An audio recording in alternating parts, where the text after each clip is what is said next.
Maite y Mimante, Magmabape, muy buenos días a todos, sean bienvenidos a este taller virtual gratuito organizado por la Secretaría de Políticas Lingüísticas denominado Redacción Científica en Ciencias Sociales y Humanidades.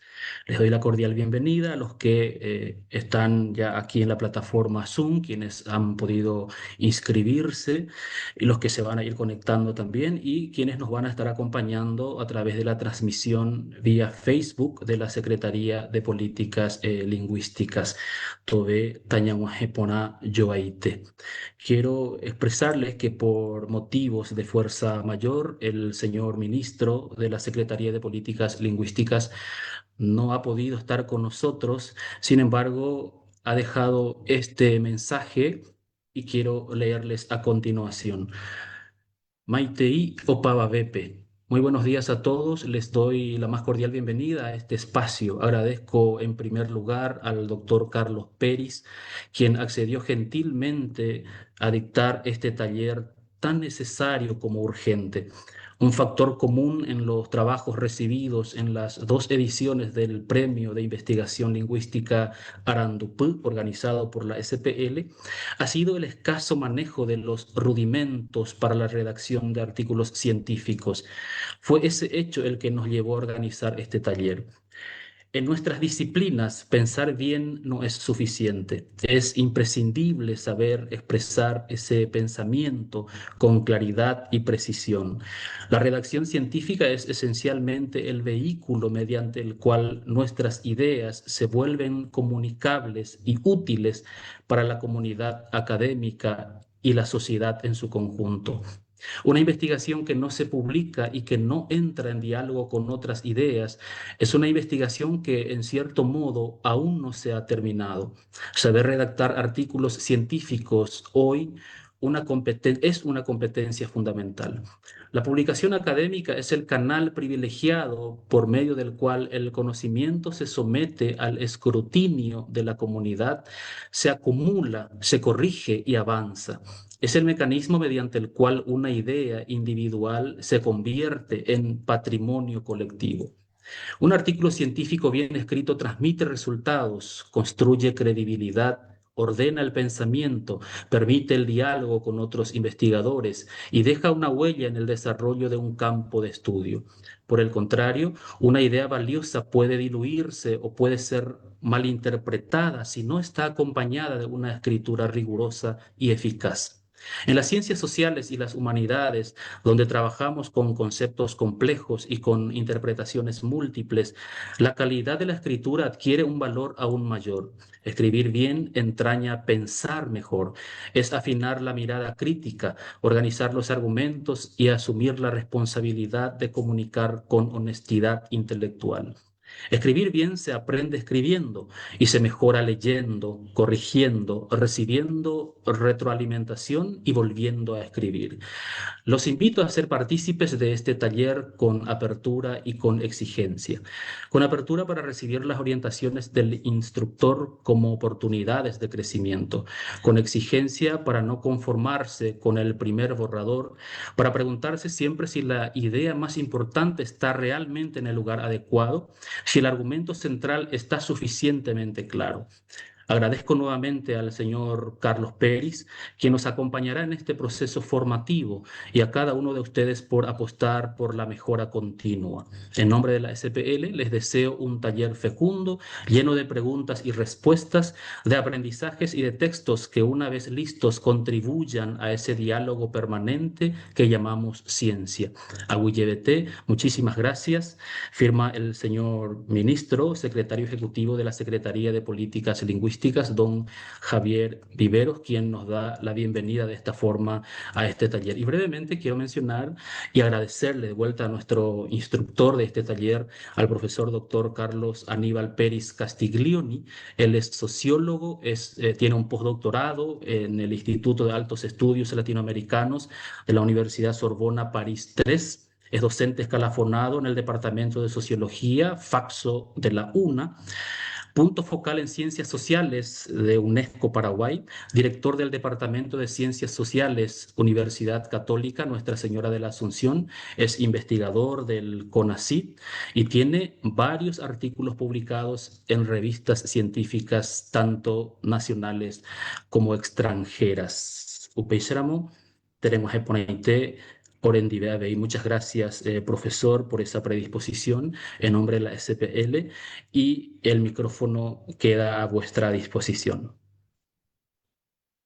Muy bien. Bueno, antes que nada, muchas gracias, Arnaldo. También expreso el enorme saludo, ¿verdad? Que al ministro, ¿verdad? Por brindar, en definitiva, esta oportunidad de encontrarnos aquí, ¿verdad? Un momento en el cual no solamente yo lo veo como capacitarnos, sino también para debatir ideas, pero por sobre todas las cuestiones vamos a estar hablando sobre el cómo unos consejos, presentar a lo mejor algunas lógicas, algunos modelos de lo que podría ser la redacción de artículos científicos, pero me gustaría también que exista un debate, un intercambio de ideas, un intercambio de opiniones. Veo dentro de los participantes que están aquí conectados en el público, ¿no? Le veo a gente muy cara a mis afectos, ¿verdad? Le veo a Viera, Cubilla de la Facultad de Filosofía, le veo también al profe Miguel H. López, le veo también a Jazmín, ¿verdad? En definitiva, le veo a un montón de amigos, colegas, compañeros y compañeras, ¿verdad? Que estoy seguro que vamos a sumar al debate, vamos a sumar al conocimiento y en este punto les quiero pedir un favor súper especial de que no duden en preguntarme. Es decir, en cualquier momento, levanten la mano, abran el micrófono, háganme la pregunta, díganme la opinión que me quieran decir, que estamos en definitiva aquí para construir todos y todas, ¿verdad? Así que, bueno, bienvenidos a esta breve jornada de capacitación en artículos científicos y vamos a empezar, ¿ok? Vamos a empezar entonces con la consigna de que en cualquier momento se sientan libres de levantar la mano, hacerme una pregunta, debatir. En definitiva, estamos todos para aprender en este momento. Algo también súper importante que va también con la organización es que tenemos más o menos 2 horas y 45, prácticamente toda la mañana vamos a estar juntos. Entonces, más o menos ahí a las 10:30, si es que les parece bien, vamos a tomarnos unos 10, 15 minutitos de receso, ¿verdad? Para dispersarnos un poco y después a las 10:45 otra vez vamos a volver y ya nos vamos a ir hasta el final. ¿Ok? Bueno, vamos entonces a hablar de los artículos científicos y más precisamente, eh, podemos incluso decir de la producción científica dentro del área de las ciencias sociales y de las humanidades, ¿verdad? Y eh, algo que a mí particularmente me gusta mucho agarrar y presentar es esa lógica interna de cómo es lo que funciona un artículo científico y en definitiva, ¿qué es el artículo científico o la producción científica? Después ya van a ver el por qué amplío artículo científico a producción científica, porque no es solamente artículo científico. Si bien es cierto que es el hegemónico, el que más se pide, el que más se evalúa, por ejemplo, existen diferentes producciones científicas no solamente dentro del área de humanidades y ciencias sociales, sino en todas las ciencias, ¿no? Pero hoy en día el estándar del quehacer científico se encuentra enmarcado en la generación de artículos científicos. Cuál es la lógica o por qué se le da tanta importancia al artículo científico? Porque se supone que cuando un artículo científico se logra publicar, pasó por un proceso de revisión, ya sea ciego, ya sea de doble par, vaya uno a saber qué revista científica en definitiva tiene su manera de evaluar los artículos científicos que va publicando, ¿verdad? Pero la lógica, hay un micrófono que está abierto, ahí ya se cerró. Pero la lógica en definitiva es que ese artículo fue evaluado antes, es decir, pasó en definitiva por un proceso de calidad y ese proceso de calidad fue modificado, refrendado, confirmado por unos pares que hicieron antes la lectura. En este punto, las generaciones de antes, ¿cuál era la manera que tenían de producir sus investigaciones? Y particularmente, ¿era el libro o, o en el Paraguay se usaba mucho el folleto? Es decir, un breve texto de más o menos 30, 40, 50 páginas en la cual se escribía sobre lo que se tenía que escribir, ¿no? Pero, ¿cuál es el problema del libro y cuál es el problema del folleto, que es muy particular en la realidad de las ciencias sociales y humanidades en Paraguay? De que es muy difícil encontrar un libro que fue a lo mejor arbitrado, que fue evaluado por pares. Si bien es cierto, hoy en día el CONACYT te pone el criterio del libro arbitrado, es decir, que ese libro se revisó antes por expertos, es muy difícil encontrar que todos los libros sean arbitrados por el volumen, es decir, estamos hablando de muchas páginas, pero además también porque nos forma algo muy característico del hacer libros. En cambio, el artículo científico, como es a lo mejor más corto en páginas, estamos hablando de 15, 18, 20 páginas, incluso si se publica dentro de un sistema de revistas anglosajonas en inglés, ese número de 15, 18 y 20 páginas se reduce a 10 o 12, ¿verdad? Es decir, mucho más chico, un volumen mucho más pequeño de lo que podría ser un libro, sí es más fácil evaluar, sí es más fácil también encontrar personas que puedan hacer la evaluación. Entonces se supone que un artículo científico pasó antes por un proceso de revisión de pares. Por eso es que el CONACYT tanto puntúa y me parece que de una manera muy correcta tiene ese criterio, ¿verdad? De darle más importancia a un artículo científico que a un libro, ¿no? De hecho, un libro te puede escribir cualquiera que tenga plata para escribir cualquier idea loca que quiera escribir.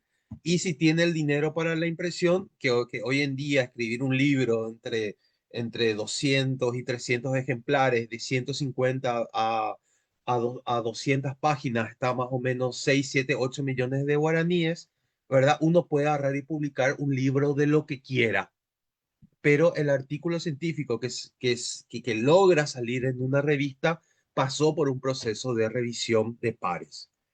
Bueno, esto que ven en la primera lámina es lo que yo, digamos, le llamo la lógica del artículo científico. Y esto es algo que nos pasa mucho en charlas de este tipo, pero también en esas charlas que hacemos con los estudiantes en los primeros años, es decir, en el primer curso, en el segundo curso, en el tercer curso, en el sentido que es muy difícil hacer el artículo científico si es que antes no se tiene el insumo, ¿no? ¿Y cuál es el insumo del artículo científico? Sin lugar a dudas, es la investigación. Es decir, si no se tiene una investigación científica que antes se hizo, simplemente no podés tener un artículo científico. Dicho de otra manera, lo voy a decir de una forma más fácil, ¿no? ¿Cuál es la diferencia entre escribir un artículo científico y a lo mejor escribir un cuento, escribir un poema, escribir cualquier otro tipo de redacción literaria, ¿no? Que para escribir un cuento, que para escribir un poema, para escribir una historia, en definitiva, una historia literaria, uno no necesita más allá de la inspiración que tenga dentro de su cabeza, ¿no? Eso que decía Borges, la súbita inspiración que le aparece al literato y que eso luego lo transforma en un poema, en un cuento, en una historia literaria. Bueno, en el artículo científico eso no pasa, ¿no? Es decir, vos no podés volcar tu súbita inspiración en el sentido de la literatura de poner lo que vos quieras, ¿no? Es decir, tenés que tener un insumo y ese insumo es una investigación que realizaste, ya sea una investigación cualitativa, cuantitativa, mixto, desde un enfoque macrosociológico, microsociológico. Eso no una revisión bibliográfica sobre un tema en particular. No se puede escribir un artículo si antes no se hizo una investigación.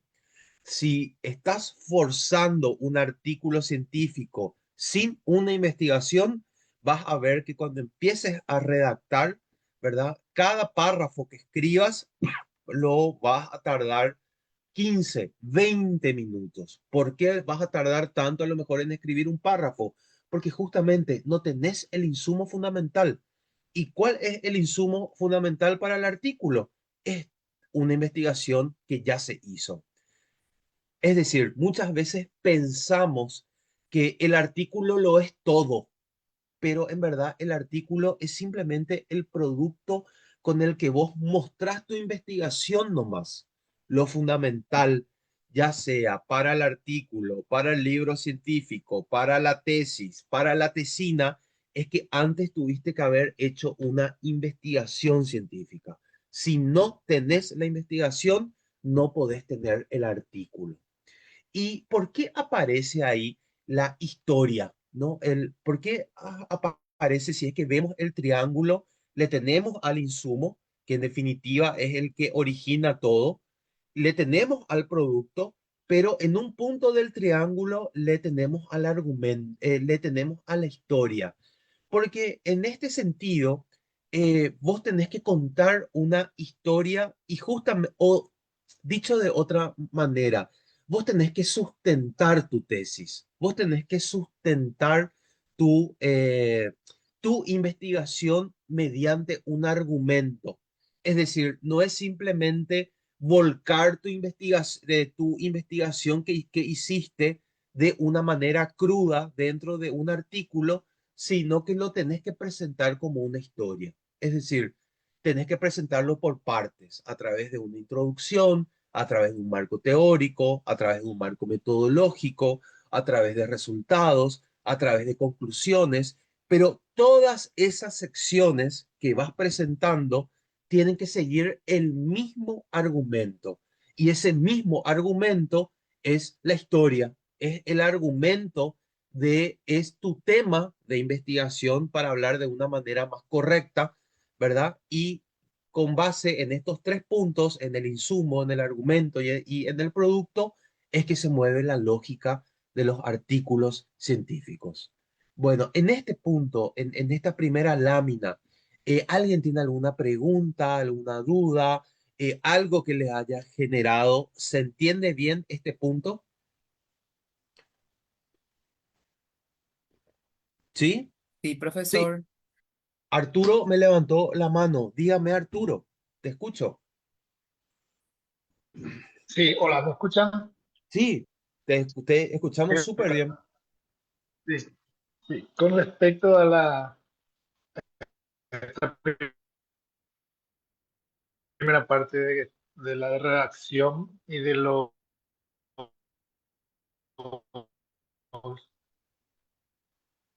tener Creo, una base Arturo, Arturo está, Arturo, bibliográfica, poder iniciar. ¿Qué pasa también con lo... Sí, ¿me escuchas? ¿Me sí, escuchas? sí, pero se corta un Hola. poquitito tu audio. Yo no sé si es que es mi problema nomás o todos estamos con el mismo Podría inconveniente. escribir en el chat y en una parte puede leer, profesor, si quiere. Ok, ok. Si por ahí te animas a escribir en el chat, entonces a lo mejor te puedo agarrar y responder. Sí, sí. No, así concreto, a ver si no escribo. ¿Qué pasa con cuando es original? O sea, no hay información. Nada más. Ok, súper, súper, súper, súper. Bueno, me refiero a la... Bueno, eso ya lo vamos a ver a lo mejor en una lámina un poquitito más, ¿verdad? Em, Vamos a partir de este punto. Si es que decimos que el artículo científico parte de la investigación, es decir, no podés tener un artículo científico que lo argumentás a través de una historia, eh, pueden haber temas que están más desarrollados, pueden haber temas que estén menos desarrollados, o incluso a lo mejor lo estás planteando como primer tema a ser investigado, ¿verdad? Yo, por ejemplo, Arturo, te voy a poner un ejemplo que a mí me tocó vivir cuando yo presenté mi tesina de licenciatura. Es decir, cuando yo presenté mi tesina de licenciatura, yo estudié sobre el rol de la seguridad privada, el rol social, digamos, cómo se configuran dentro de la sociedad las empresas de seguridad privada. Empiezo a ver en la literatura, es decir, empiezo a ver las investigaciones previas que se hicieron y encontré que en Paraguay nunca existió ningún estudio sociológico que haya abordado sobre la configuración social de las empresas de seguridad, ¿verdad?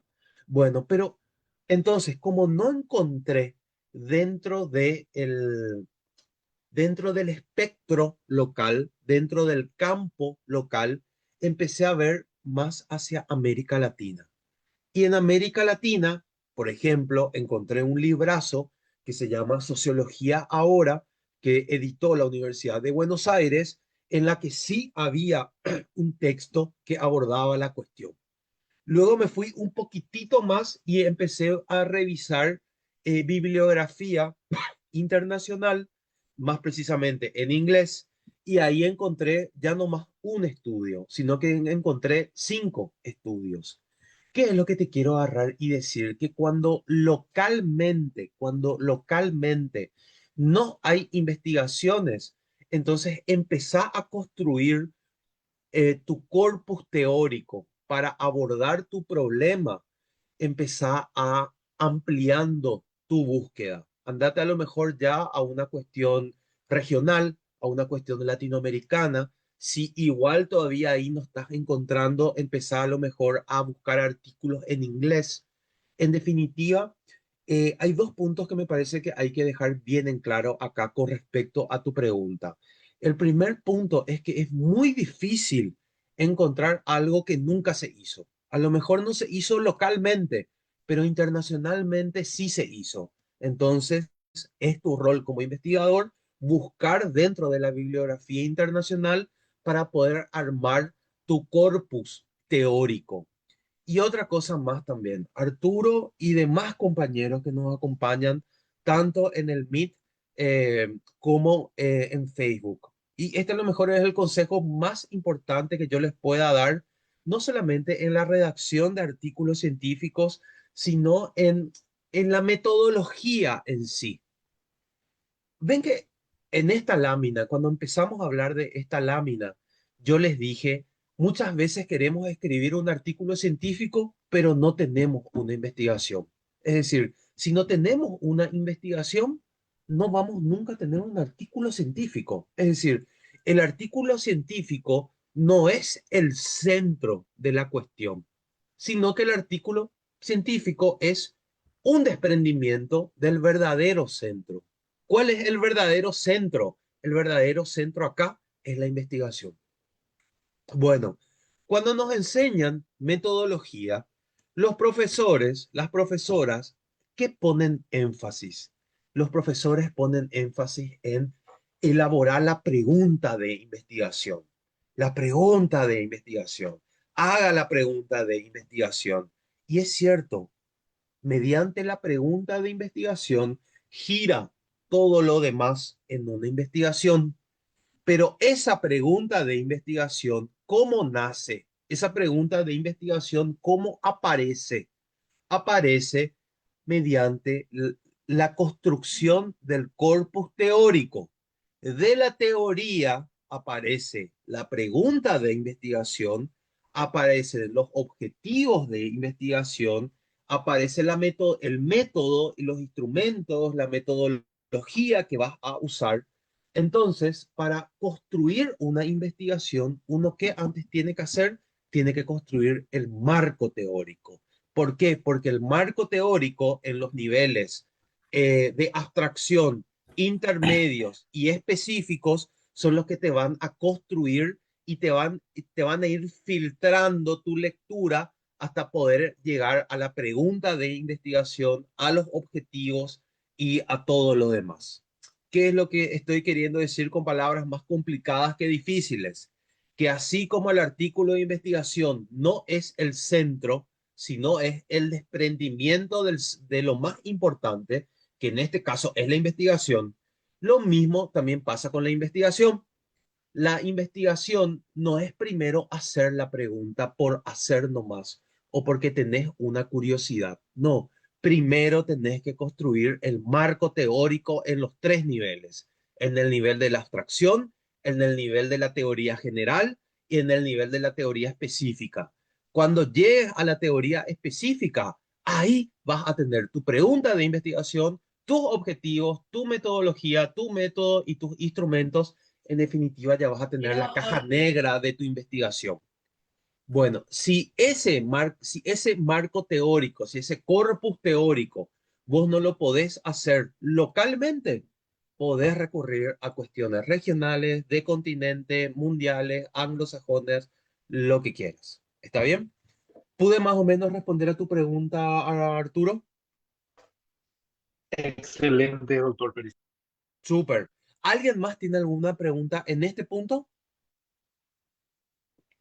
Clarito todo, ¿no? Bueno, clarito todo. Entonces, ¿qué es lo que necesito, compañeros y compañeras? ¿Qué es lo que necesito que se les grabe en su mente acá, en esta lámina? Si es que ustedes a mí me dicen, profe, ¿qué es lo que tenemos que comprender de esta lámina? Tienen que comprender que el artículo científico no es el centro, sino que el artículo científico es es la manera como mostras tu investigación. Ojo, voy a usar un término comercial. ¿Cómo vendes tu investigación? ¿Cómo exhibís tu investigación? El artículo científico, en definitiva, es una investigación, que es tu insumo, que se cuenta a través de una historia, que en definitiva es el argumento, y que se exhibe a través de un artículo científico. Eso es lo que tienen que tener en mente, lo más importante de esta lámina que les acabo de mostrar. Muy bien, sigamos. Bueno, vamos entonces, entonces, si es que nosotros decimos que para tener un artículo científico, nosotros, ¿qué es lo que tenemos en definitiva que tener? Tenemos que tener una investigación. Y toda investigación parte de la realidad. Toda investigación parte de la realidad. Parte de la realidad, ¿en qué sentido, gente? ¿Verdad? Que se investiga aquello que la realidad pide que se investigue, que pide ser comprendida, ¿verdad? Y uno tiene que investigar un problema de la realidad, pero ese problema de la realidad que uno tiene que investigar, ¿verdad? No es sobre un problema que ya tiene solución. Es decir, ustedes leyeron algún artículo científico que hable sobre cuál es la temperatura de ebullición del agua. No, no van a encontrar un artículo científico sobre eso. ¿Por qué no van a encontrar? Porque esa partecita de la realidad que generó esa pregunta ya está contestada. ¿Se entiende, verdad? Solamente se investiga aquella parte de la realidad que no se conoce, que no se tiene una respuesta, ¿verdad?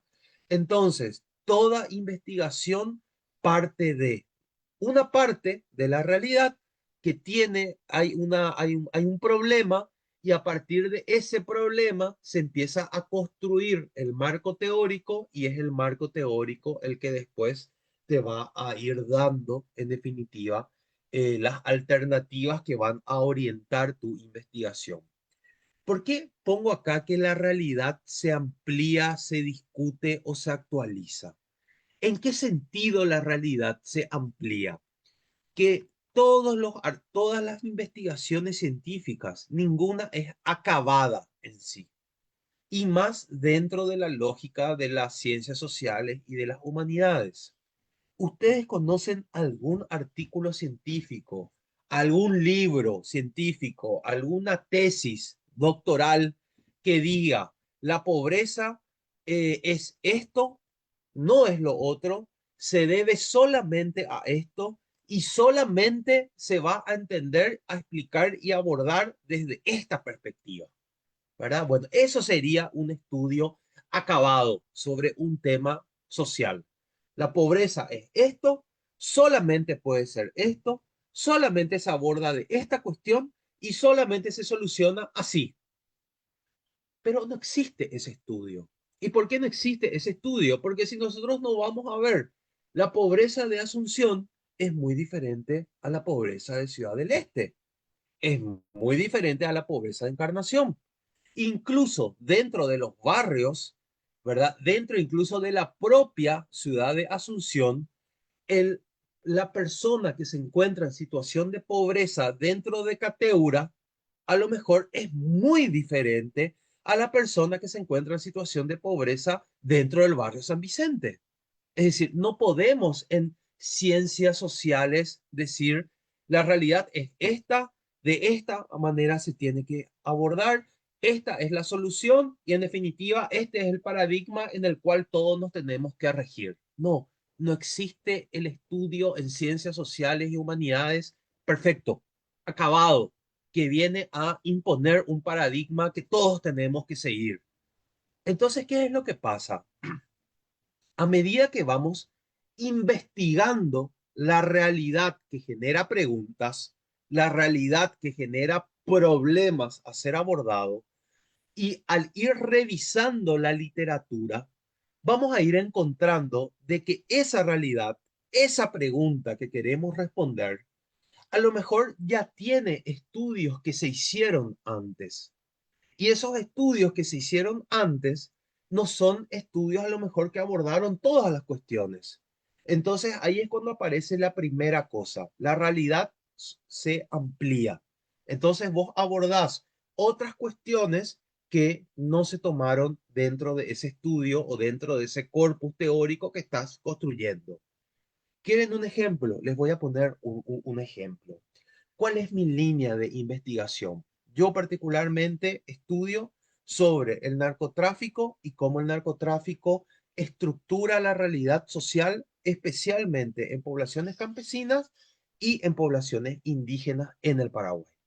Entonces, me voy a Alto Paraguay, a Toropampa, a hacer una entrevista a comunidades indígenas que arman las pistas de aterrizaje en donde bajan los aviones. Bueno, ahí esa es la realidad que me voy a estudiar, me genera una pregunta, construyo el corpus teórico, hago la investigación, esa investigación después traduzco en una historia, esa historia lo publico a través de un artículo científico. Ahí aparece Pedro Bóveda y Pedro Bóveda, viendo el artículo científico, dice, espera un poco, Carlos abordó la cuestión del narcotráfico en un local que vendría a ser Toropampa, Alto Paraguay, desde la perspectiva de los indígenas. Pero, ¿por qué Carlos no le hizo la pregunta a los fiscales de la zona, a los policías de la zona, a las autoridades de la zona? El por qué se olvidó de los otros actores. Y bueno, me olvidé de los, es decir, no es que me olvidé de los otros actores. Uno tiene que delimitar también su tema de investigación. No podés hacer un tema de investigación sobre el todo con todos, ¿verdad? Bueno, entonces, Pedro Bóveda, discúlpame Pedro que te ponga como ejemplo, pero es el primer nombre que veo acá, ¿verdad? Entonces, Pedro Bóveda va a tomar el mismo tema de investigación que yo desarrollé, pero lo va a ampliar con otros actores. Bueno, esa ampliación con otros actores puede ser con actores regional, sumando, ¿verdad? Más poblaciones o cambiando incluso el enfoque. Yo hice una quali, bueno, Pedro puede hacer una quanti. Se entiende cuando quiero decir que partimos de la realidad, que la realidad genera una pregunta y que al construir el marco teórico podemos ampliar eso. ¿Esa partecita se entendió? ¿Sí? Sí. Sí, Súper, súper, súper, súper, súper, súper, súper. Bueno, ¿cuándo es que hablamos que la realidad se discute? ¿Cuándo es que hablamos que la realidad se discute? Bueno, partimos otra vez de la misma lógica. Voy a ser muy repetitivo, pero ¿por qué soy muy repetitivo? Porque justamente repitiendo quiero que les entre a todas y a todos. ¿Entienden ese punto, verdad? Bueno, partimos de la realidad nos genera una pregunta, empezamos a construir el corpus teórico y cuando construimos el corpus teórico y llegamos a la teoría específica, encontramos un artículo de Carlos Peris en el que dice que el narcotráfico, en donde su conclusión, ¿verdad? Es que el narcotráfico es un problema de seguridad, ¿verdad? Entonces, ¿quién? Entonces, ahí aparece Miriam Lugo, ahí también le veo a Miriam, ¿verdad? Entonces aparece Miriam Lugo, lee ese artículo y dice, espera un poco, yo no estoy de acuerdo con lo que, con la conclusión del profesor Peris. El narcotráfico no es un problema de seguridad. El narcotráfico, por sobre todo, es un problema político, es un problema de la política. Entonces, ¿qué hace Miriam? Hace una investigación en el que justamente quiere discutir la idea que antes yo plasmé en una investigación a través de un artículo científico. Bueno, esa es la realidad que se discute. Gente, creemos de que la ciencia, ¿verdad? Es simplemente leer un artículo y todos empezar a sentir así, ¿verdad? Como bueyes de carga y decir, sí, señor científico, tiene razón. Y no, hay esa hipótesis, esa idea, esa investigación que se traduce a través de un artículo científico, de una tesis, de lo que quieras, se puede ampliar, se puede discutir, se puede discutir. Ahora, se discute con el lenguaje científico. Ese es un punto también súper importante. Si estás leyendo una investigación científica con la cual no estás de acuerdo, ¿verdad? Y bueno, discutí eso mostrando que es diferente a través de una investigación científica, no insultando o no cayendo en discursos ad hominem de decir no me gusta tu cara y porque no me gusta tu cara todo lo que decís está mal. No, vamos a responder de la misma forma. Ese es un punto también súper importante. ¿Y en qué sentido la realidad se actualiza? ¿En qué sentido la realidad se actualiza? Que hay estudios muy buenos que se hicieron hace 30 años atrás. Hay, no sé, estudios de sociología rural que hizo el profesor Ramón Fogel hace 30 años atrás. Bueno, esos mismos estudios podés llevarlos al día de hoy actualizándolos. ¿Por qué? Porque los que estaban hace 30 años atrás, muchos ya murieron, las dinámicas sociales cambiaron, aparecieron nuevas problemáticas. Entonces, una realidad que te genera un problema que lo intentas responder a través de la construcción de un corpus teórico que te va a generar tu pregunta de investigación, esa realidad lo podés ampliarla, podés discutirla, podés actualizarla. ¿Está bien? ¿Se entendió este punto? ¿Alguien tiene alguna pregunta aquí? Bueno, Pedro Bóveda dice, hasta este punto entiendo. Mientras lees la literatura, te das cuenta del vacío que hay en esa investigación. Si hay vacíos, redactas tu pregunta de investigación. Es más o menos así, doctor. Eh, yo creo que, gracias, Miguel querido, un fuerte, fuerte, fuerte abrazo, gran amigo mío, Miguel Verón. Gracias, Miriam, clarísimo todo. Sí, Pedro. Mira, y qué bueno que me haces esta pregunta, porque ven, porque les quiero nomás agarrar y mostrar algo acá, en este punto, ¿no? Y por cierto, quiero que se den cuenta de algo. Quiero que se den un poquitito cuenta de algo. Hace 40 minutos que estamos hablando de artículos científicos, ¿verdad? Hace 40 minutos que estamos hablando de artículos científicos.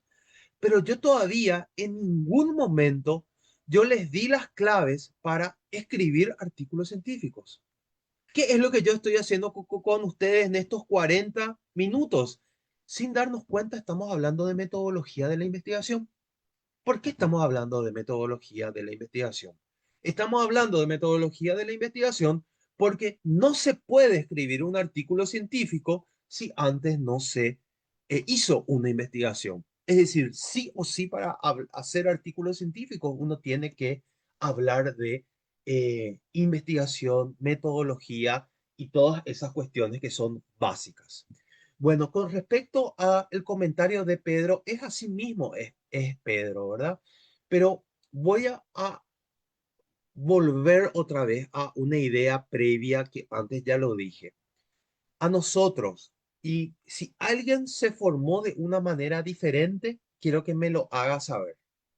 Yo les puedo apostar que de las 43 personas que estamos acá conectadas, las que tuvimos que hacer una tesina para egresarnos, para terminar la carrera y que cursamos en la Universidad Paraguaya, sin importar que sea pública, sin importar que sea privada, sin importar en qué lugar está esa universidad.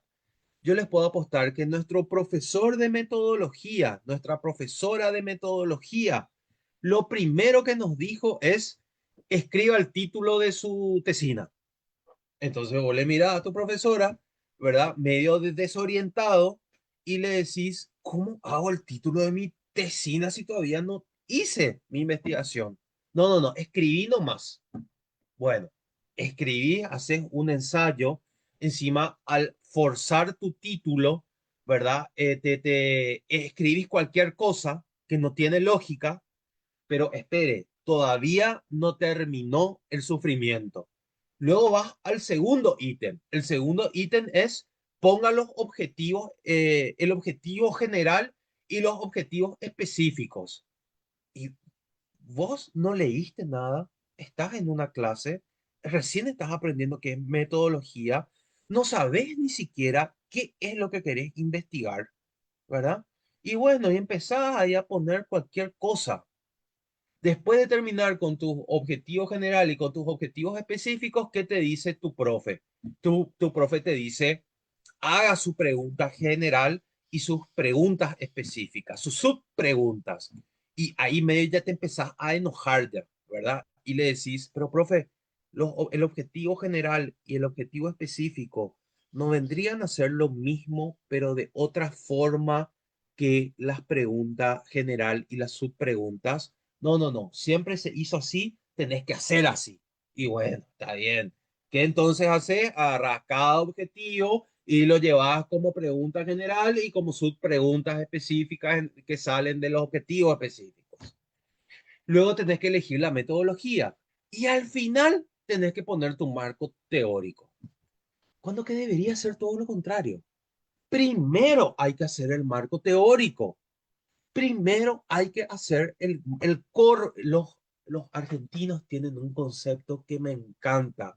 Ellos no le llaman marco teórico, ellos le llaman el corpus teórico, el cuerpo teórico, el esqueleto teórico.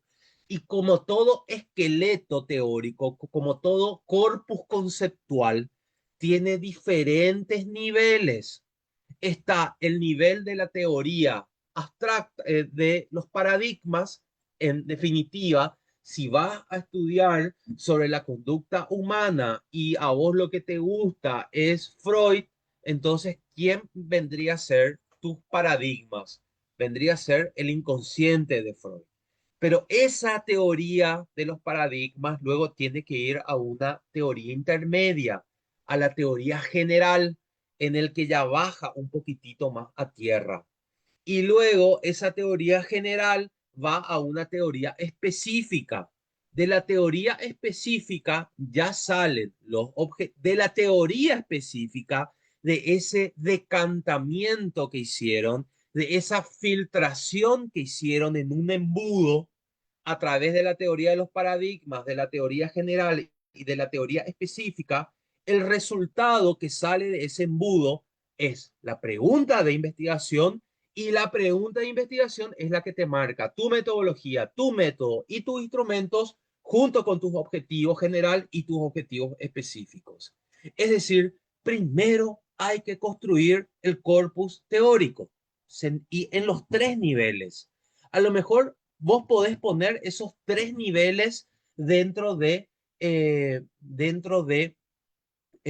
un libro de tesis. En un artículo científico a lo mejor ya vas a poner solamente la teoría específica nomás ya, por una cuestión de espacio, de cantidad de hojas.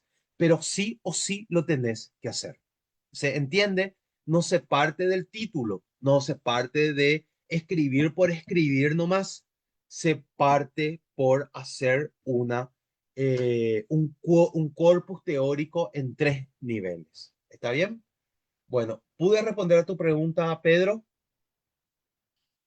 Bueno, ¿cómo se integran adecuadamente los conceptos teóricos en el análisis de resultados de una investigación cualitativa sin caer simplemente en la repetición del marco teórico? Bueno, Jamín, eh, esta es bueno, la manera más fácil, ¿verdad? Em, la, a ver, la repetición de el marco teórico en definitiva, no se da solamente en el mundo cualitativo, sino que también se puede dar en el mundo cuantitativo, ¿verdad? Es decir, eso es algo que se puede dar en ambos universos. Ahora, tanto en el cuantitativo como en el cualitativo, no se debiera luego de repetir el marco teórico, sino vos lo que tenés es que unir a los resultados con el corpus teórico que construiste. Si es que esos resultados no coinciden, entonces eso lo tenés que discutir. Si coinciden, también lo tenés que discutir. Pero en ningún punto se tiene que repetir el marco teórico en el sentido de escribir tal cual, sino en ese punto en el cual ya estás mostrando los datos, lo que tenés es que discutir. Ya no tenés más que repetir taxativamente el marco teórico lo dice así, sino que ya tenés que unir los resultados cuantitativos o cualitativos con el corpus teórico específico que construiste antes. ¿Está bien? No sé si pude responder a tu pregunta, Japín, en este punto. Con respecto a Pedro, Pedro dice, buenos días, ¿qué diferencia hay entre la investigación documental y la investigación cualitativa? Bueno, la revisión documental de textos, Pedro, está dentro del universo cualitativo, ¿verdad? Es decir, está la metodología cualitativa. La metodología cualitativa tiene sus métodos y cada método otra vez tiene un instrumento. Bueno, ¿qué es el instrumento? El instrumento es eso que vas a aplicar a la realidad para obtener los datos. Bueno, la revisión documental es un método del universo cualitativo. ¿Está bien? Para responder de una forma más fácil y más simple. ¿Pude responder a todas sus preguntas? ¿Estamos bien hasta acá? ¿Se entiende todo? ¿Sí? Súper bien, profesor. Muy bien, muy bien. Súper, súper, súper, súper. Qué bueno que se entiende todo. Bueno, entonces, sigamos. Mira, tenemos 46 personas. Eso significa que nadie salió, es decir, nadie se está aburriendo, ¿verdad? Bueno, y quiero un poquitito que se fijen en un punto más. Y quiero que se fijen en un punto más de esta lámina, ¿verdad? Miren cómo viene la lógica, ¿verdad?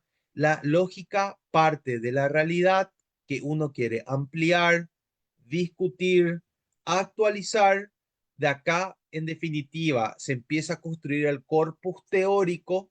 Del corpus teórico sale el planteamiento del problema, formulación de interrogantes. Luego ya te vas a la cuestión de variables, resultados y todas, y ya empezás a aplicar.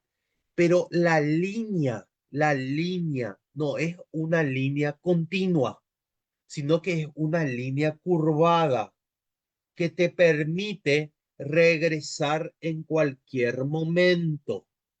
¿Por qué es importante dejar en claro eso que te permite regresar en cualquier momento, porque emulando las palabras de un profesor de filosofía que siempre dice, se nos enseñó metodología de la investigación como un recetario de cocina. Entiéndase, ¿querés hacer el flan? Uno, vierta el azúcar en la hornalla.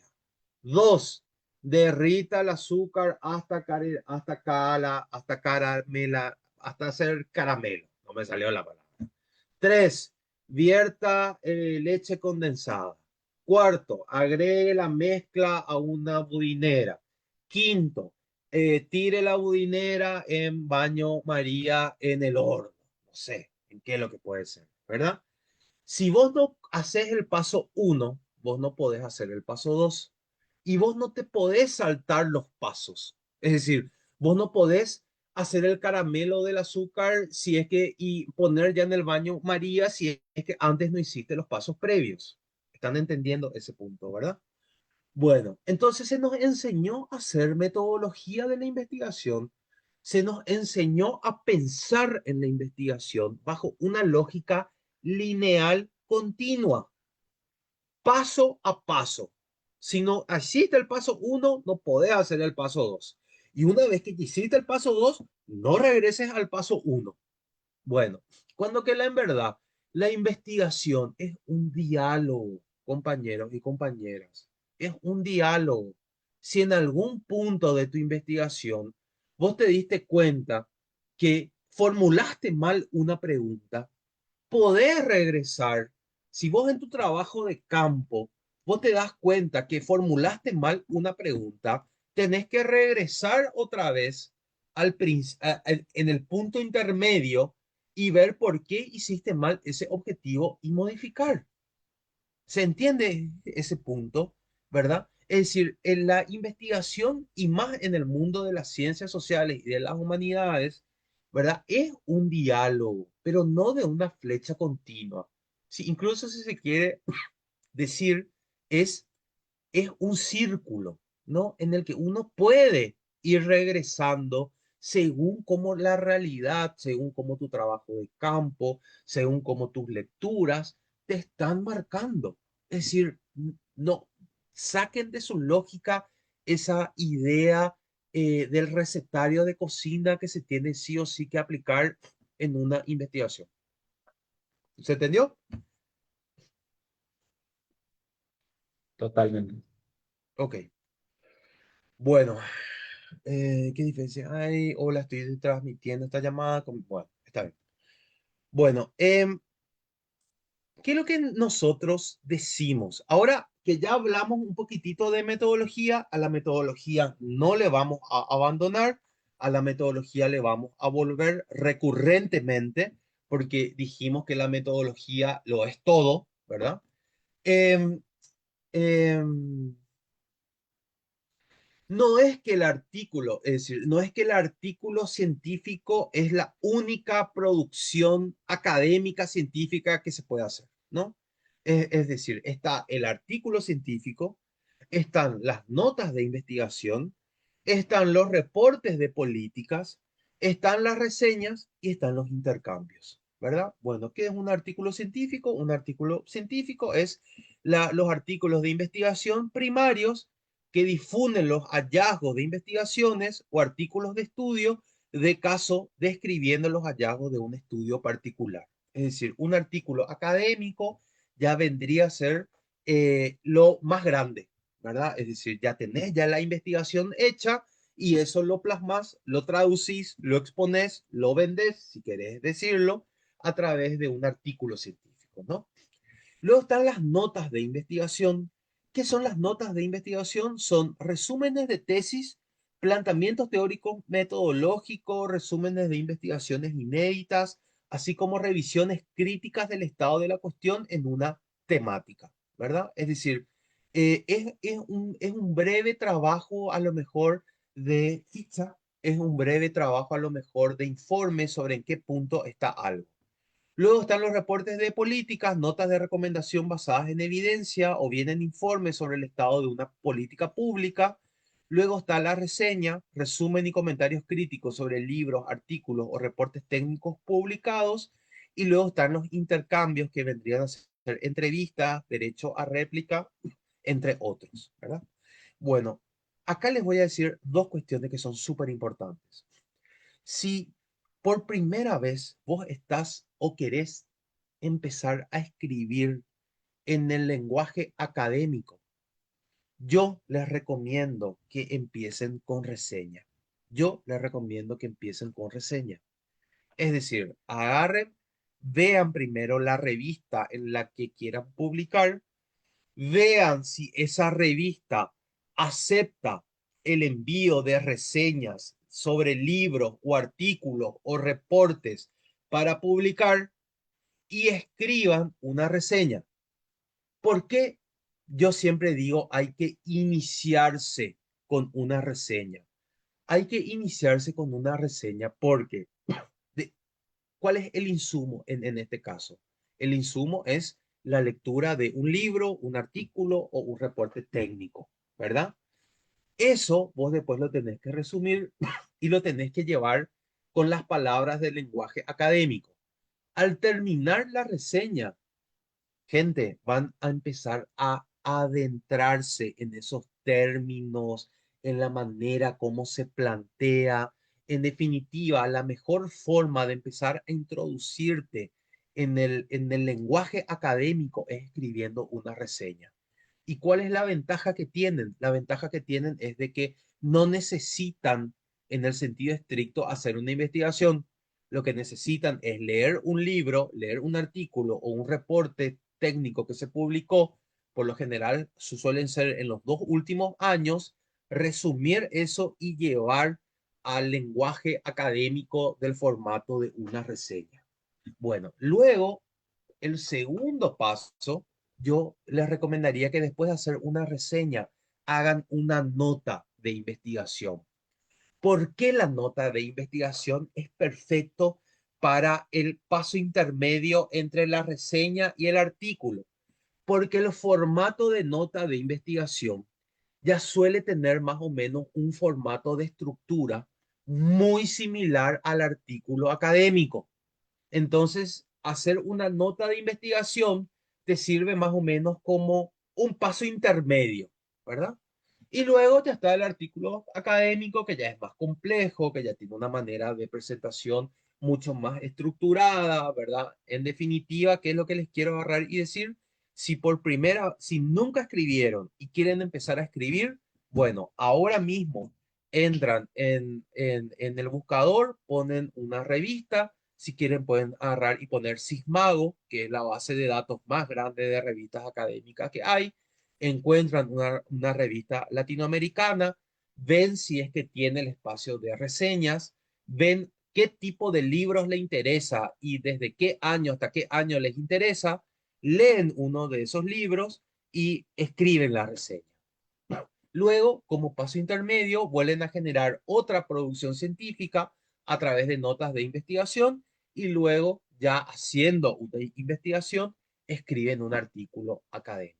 Entonces, estos son los diferentes tipos de producciones científicas que pueden llegar a encontrar dentro de revistas científicas, artículos académicos, notas de investigación, reportes de políticas, reseñas, intercambio. Yo particularmente les recomiendo que si nunca escribieron, empiecen con reseña, luego vayan a notas de investigación y por último, ya con una investigación realizada, escriban un artículo científico barra académico. ¿Dónde pueden ver qué tipo de publicaciones, qué tipo de material acepta una revista? Bueno, entran en la página web de una revista, ¿verdad? Yo no sé si conocen esta revista.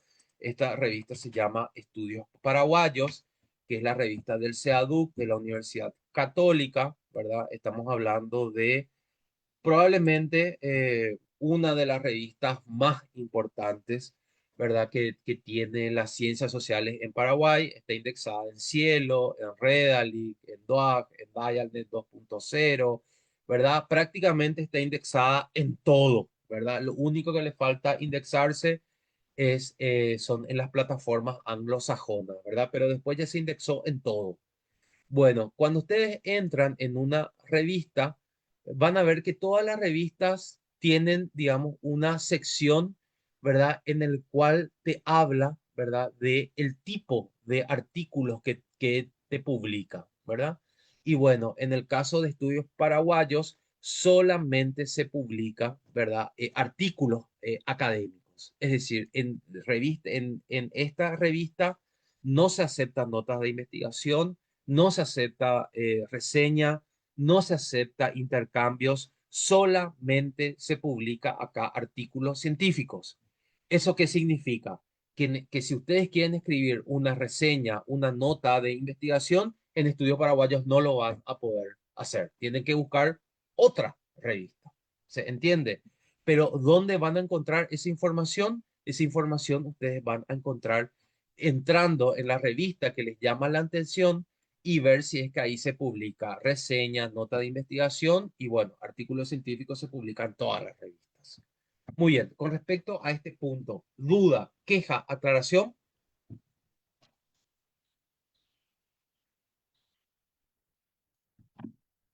¿se entiende todo? Bien para mí. Ok, nadie tiene una pregunta que quiera hacer en el chat. Si quieren, pueden abrir el micrófono, pueden a lo mejor agarrar y contar su experiencia, si es que alguien ya publicó algún artículo científico, si es que empezó con reseña, les escucho.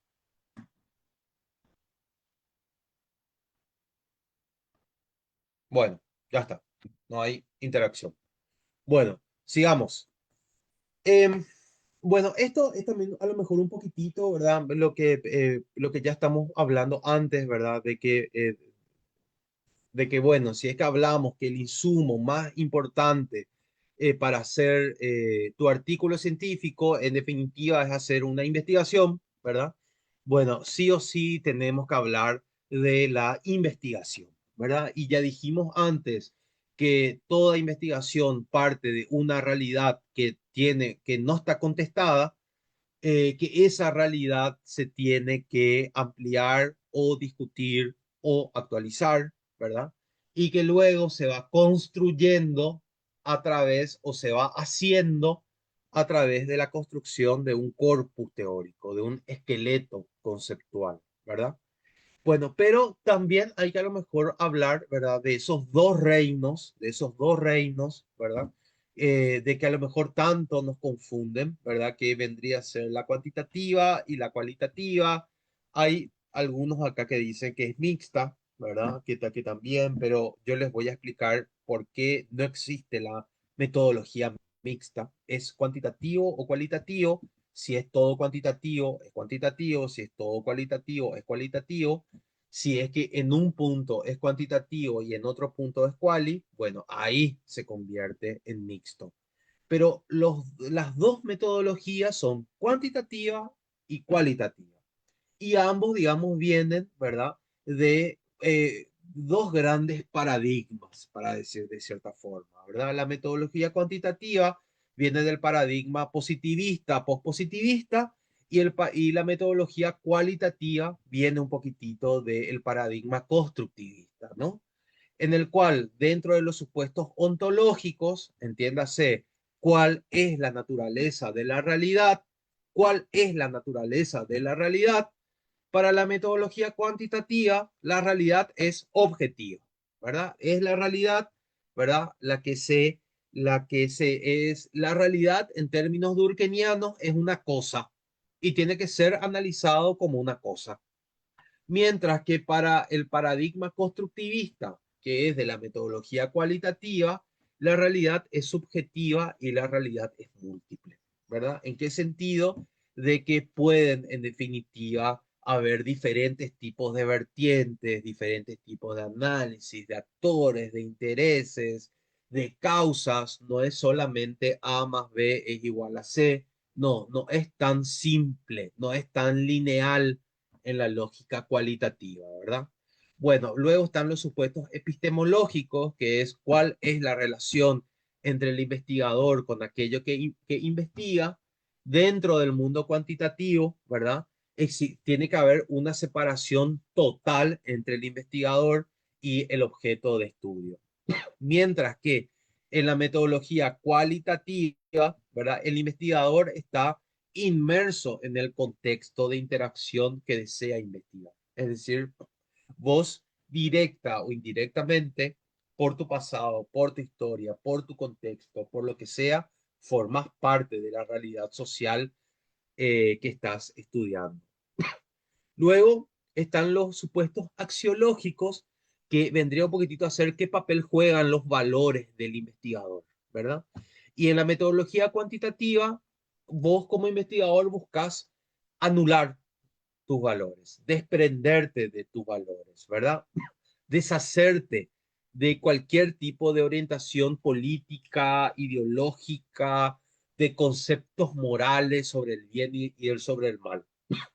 Mientras que en el paradigma constructivista propio de la metodología cualitativa, el investigador asume sus valores que forman en definitiva parte de un proceso de conocimiento y reflexiona sobre ellos, ¿verdad? ¿Por qué estoy investigando este tema? ¿Por qué? ¿Verdad? ¿Por qué de los 1000 temas que nos marca problemáticas o la realidad social, elegí estudiar el narcotráfico en poblaciones indígenas? Y bueno, es un poquitito a lo mejor esa reflexividad, esa introspección de intentar un poquitito comprender las motivaciones, ¿verdad? Y los valores que a uno le llevaron, las razones que a uno le llevaron, en definitiva, a investigar o incluso dentro del campo, ¿verdad? Dentro del marco, dentro del trabajo de campo, ¿qué te genera eso que estás viendo? ¿Qué te genera eso que estás descubriendo? ¿Qué te genera eso que la realidad te está imponiendo? Bueno, metodológicos. Cuáles son los procedimientos que se utilizan para construir la evidencia empírica y cómo se relacionan lógicamente con el resto de las etapas del diseño, ¿verdad? Bueno, en la metodología cuanti, positivista, pospositivista, estamos utilizando principalmente la deducción en el diseño y la inducción en el análisis, ¿verdad? Modelos de análisis causal, operacionalización de conceptos, de variables, utilización de técnicas estadísticas, fuerte papel de la teoría en el diseño del estudio, generalizaciones en términos de predictibilidad y confiabilidad de resultados, ¿verdad? Mientras que en el marco cualitativo constructivista estamos hablando de conceptos y categorías emergentes en forma inductiva a lo largo de todo el proceso de investigación, ¿verdad? Múltiples factores que se influencian, diseño flexible, se privilegia el análisis a profundidad y en detalle y se habla más de confianza y de autenticidad, ¿verdad? De hecho, gente, en este punto yo les voy a decir algo, ¿verdad? Ya que antes estamos hablando del recetario de cocina, que esto y que de lo otro, ¿verdad? Eh, em, una, es decir, una investigación cuantitativa sí o sí tiene que tener una pregunta de investigación. La metodología cualitativa, como es muchas veces ese descubrimiento de una realidad hasta llegar al corte epistémico, ¿verdad? Una investigación cualitativa incluso te puede terminar con una pregunta de investigación. ¿Entienden esta lógica? Es decir, en el cuantitativo uno va imponiéndose a la realidad, porque uno en definitiva tiene un método, tiene un instrumento fuerte que le permite imponerse a la realidad. En la metodología cualitativa uno va descubriendo a la realidad. Entonces, en ese proceso de descubrir la realidad a través de entrevistas a profundidad, junto con revisión documental y grupos focales, es que uno puede terminar una investigación entendiendo una problemática. Y tu investigación cualitativa no empezó con una pregunta de investigación, sino que terminó. Pero, ¿por qué acá? Pero, ¿cuál es el valor? Que para poder hacer esa pregunta de investigación, tuviste que haber hecho antes todo un trabajo de descubrimiento. Bueno, eso te permite hacer la metodología quali y no la quanti. ¿Se entendió o no se entendió esta parte? Cuando hablamos de los dos enfoques de investigación, no podrían asumirse como complementos, es decir, el cuantitativo te permite conocer objetivamente una realidad del fenómeno y el cualitativo para responder las razones de esa realidad del fenómeno. Es súper correcto, Arnaldo, es así mismo, pero ¿quién te marca, Arnaldo, cuál? Esto ya lo vamos a hablar en breve, ¿verdad? Pero ¿quién te marca cuál investigación, cuál metodología con sus métodos y con sus instrumentos vos tenés que usar? Te marcan tus objetivos de investigación, ¿verdad? Bueno, y ahí si tu objetivo es describir y es describir cuantitativamente una realidad, entonces sí o sí tenés que aplicar una metodología cuantitativa.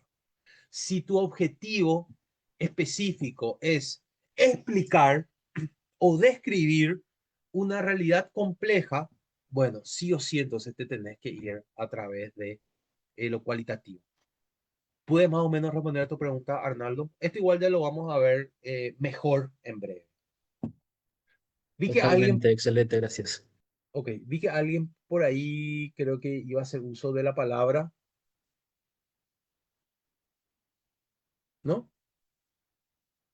Bueno, sigamos entonces.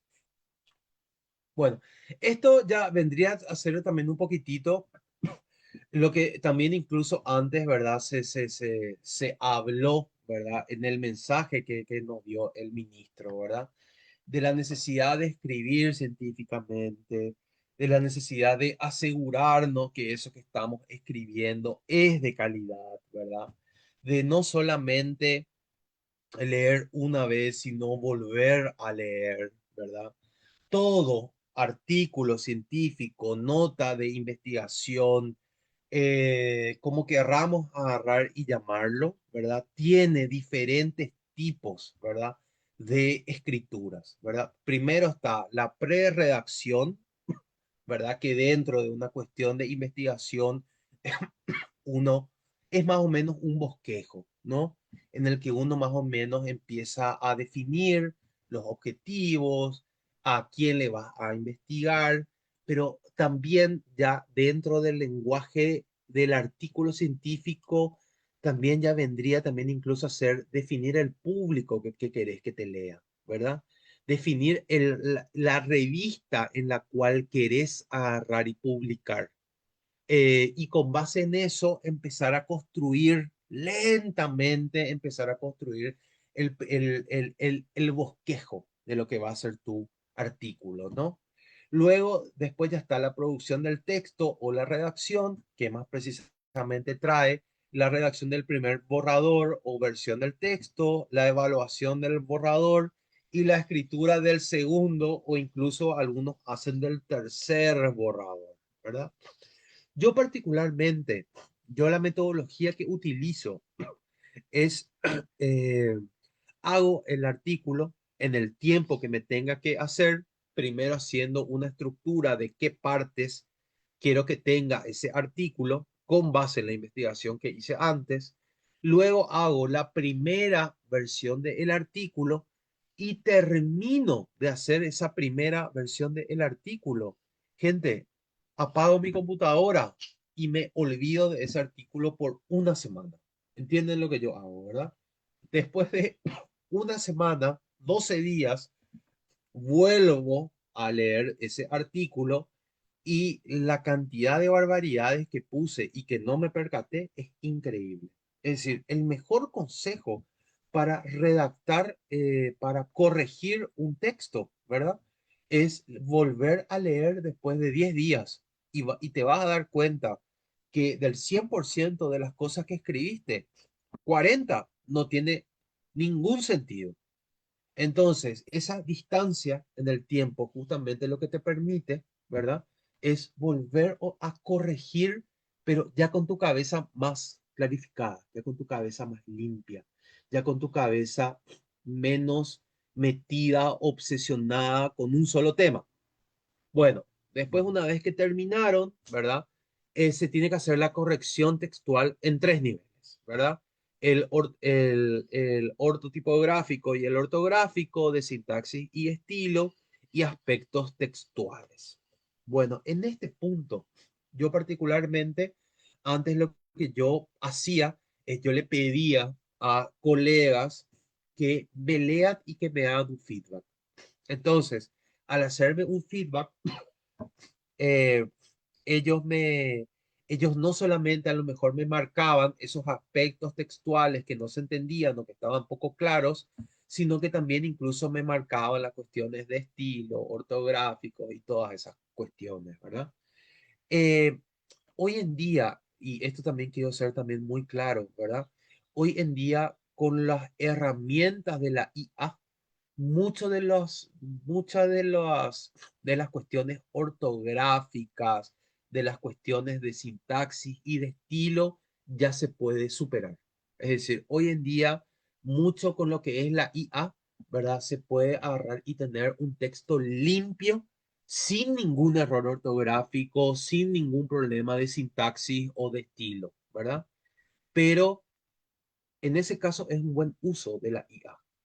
El problema es cuando le pedís a la IA que te redacte desde cero. No, la idea es, hacer vos tu investigación, escribí vos tu artículo científico, volvé a escribir tu artículo científico y bueno, y después cuando llegues a la cuestión de ver el estilo y todas esas cuestiones, a lo mejor carga esos párrafos que estás confundido si es que es con base en o en base en, y que bueno, y que la IA te diga nunca es en base en, siempre es con base en, ¿verdad? Entonces, bueno, entonces voy a cambiar. Y después volvé otra vez a leer los párrafos que te generó la IA, porque la IA muchas veces te genera cualquier fruta, vos no leíste, mandaste, y al final vos nomás sos el que queda como ridículo, ¿verdad? O peor aún, como una persona poco ética. En este país no se sanciona la falta de ética en la investigación, pero si se sancionara el 80% de los que escriben, ya hubieran tenido algún tipo de sanción, o por la autocita, o por el exceso de IA, o por un montón de cuestiones. Porque se referencian y hacen refrito y refrito y refrito. Bueno, es cierto que estamos en Paraguay y hay muchas cosas que todavía se perdonan, pero en otro país te van a licuar si hiciste algo con IA y no lo verificaste vos. ¿Se entendió en este punto? Bueno, en este punto, sí, bueno, yo hasta acá quiero llegar antes del receso, ¿verdad? Yo el receso yo lo quería agarrar y marcar para las 10:30. Es decir, tenemos 12 preguntas, tenemos 12 preguntas, tenemos 12 minutos para dialogar, para hablar. ¿El por qué? Porque a partir de la segunda parte es que ya vamos a entrar con estas cuestiones, ¿verdad? Bueno, ¿qué es autocita, es, profe? Mira un poco, profe, qué buena pregunta que me hiciste, profe, ¿verdad?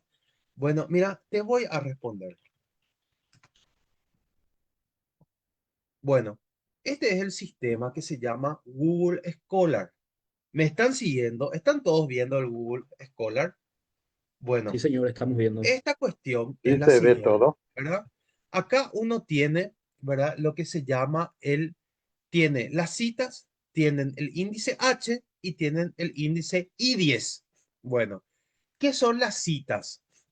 Las citas son todas las veces que alguien me citó a mí en un artículo científico que escribió.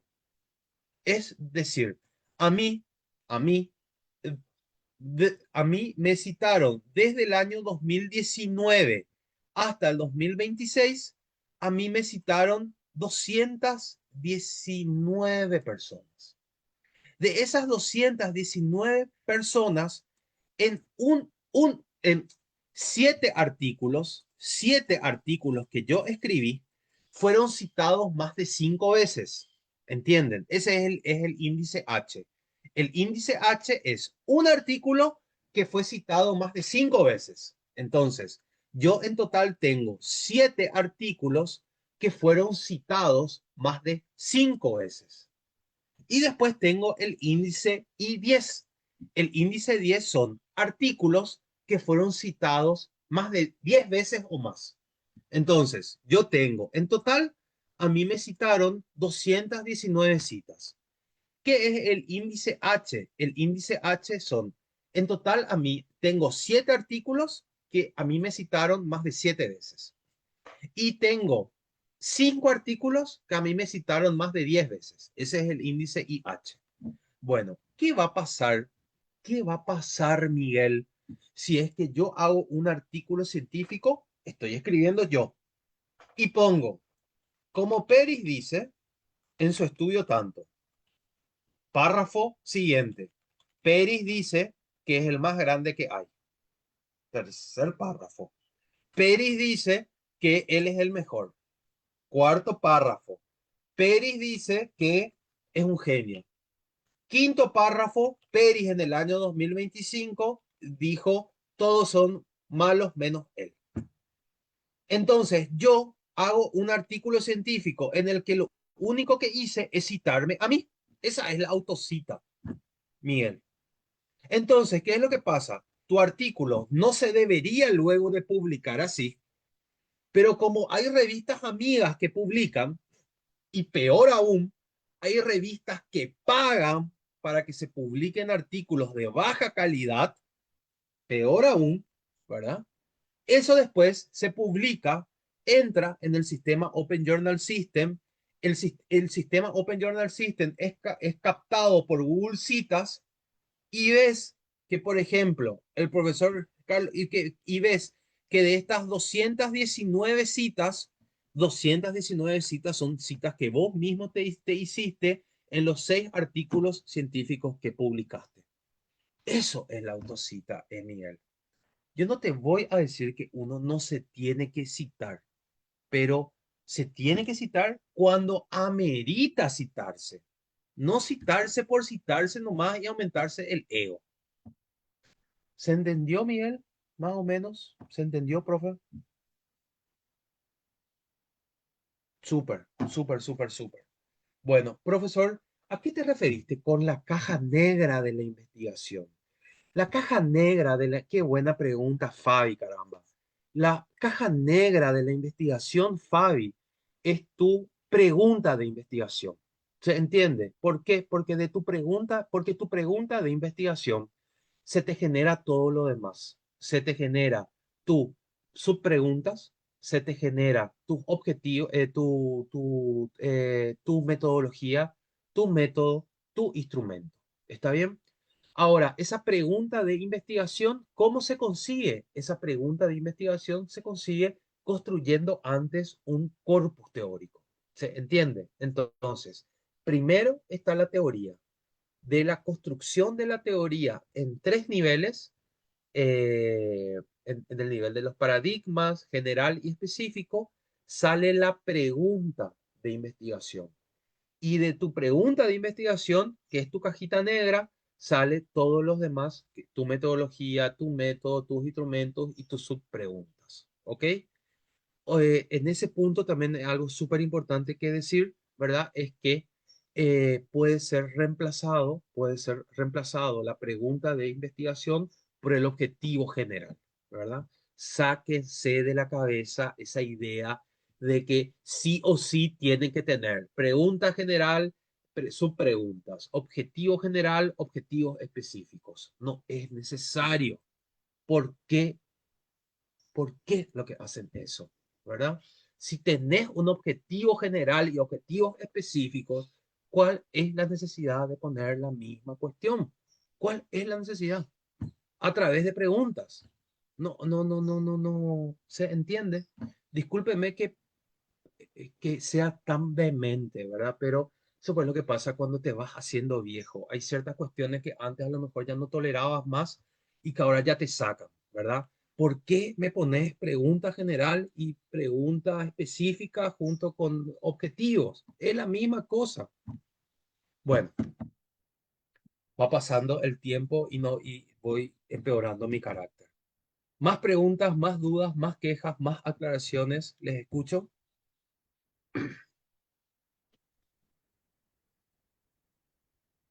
Bueno, estamos entonces. Bueno, nos tomamos un breve descanso. ¿Les parece bien? ¿Se está Veo que entendiendo Liliana, todo? no sé si Liliana está, veo que alzó la mano, no sé si tenemos todavía Ah, unos minutos para responder. perdón, perdón. Lili, discúlpame, por favor, no te vi. Te escucho, Lili. Sí, buen día para todos. No, no hay ningún problema.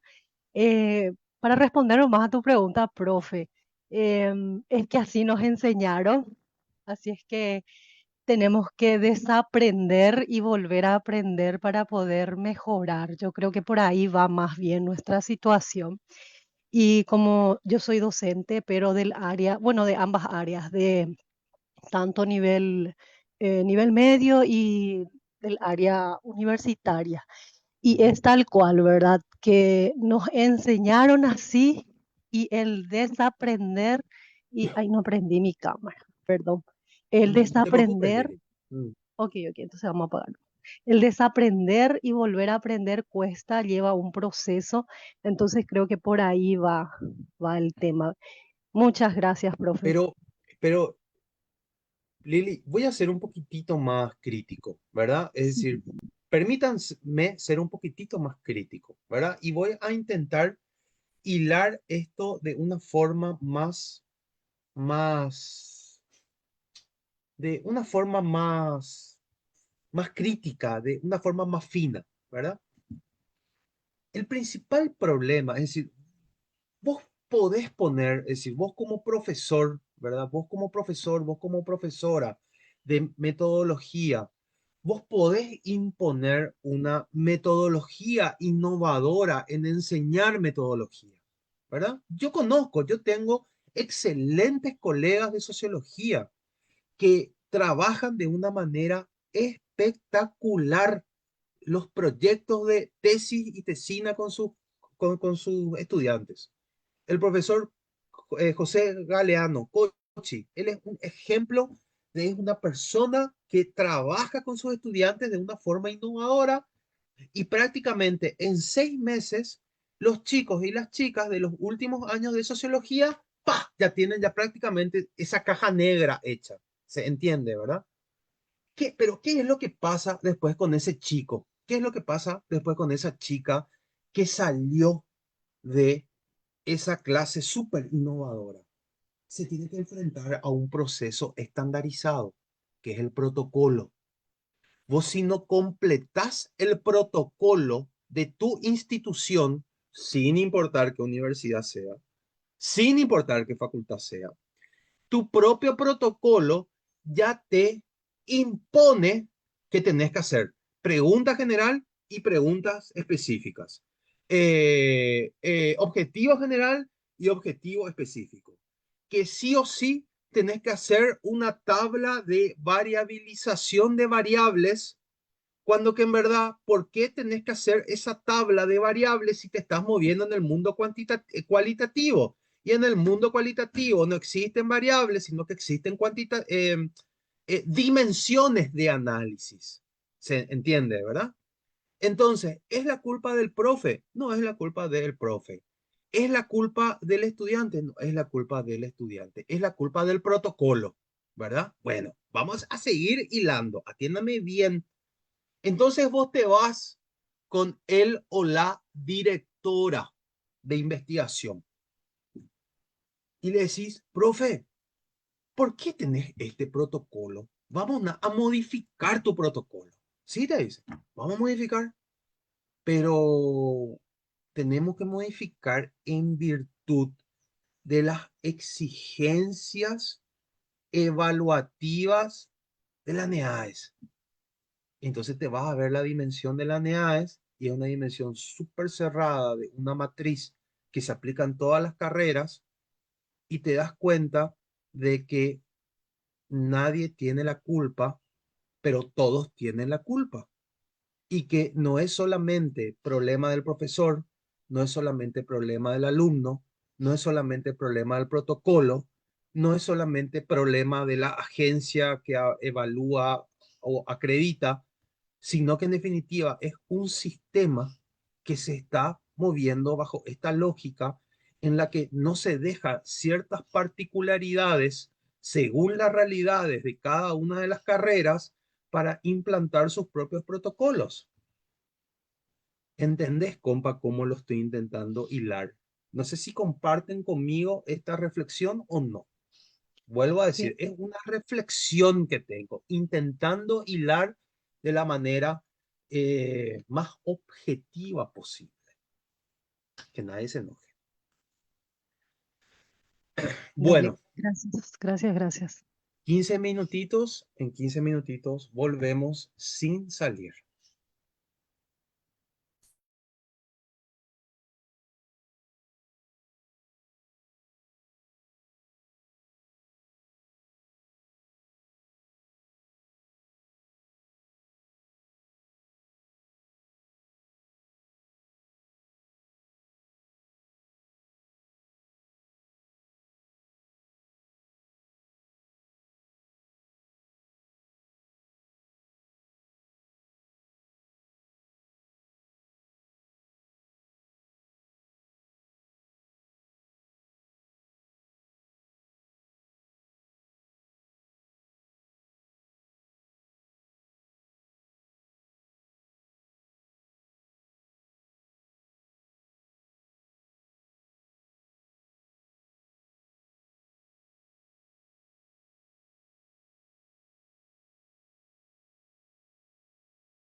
Empezamos en 2 minutitos, si es que les parece bien. 2 minutitos, empezamos.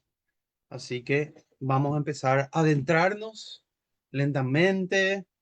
Vamos a volver otra vez. Así que en 2 minutitos y 46 empezamos.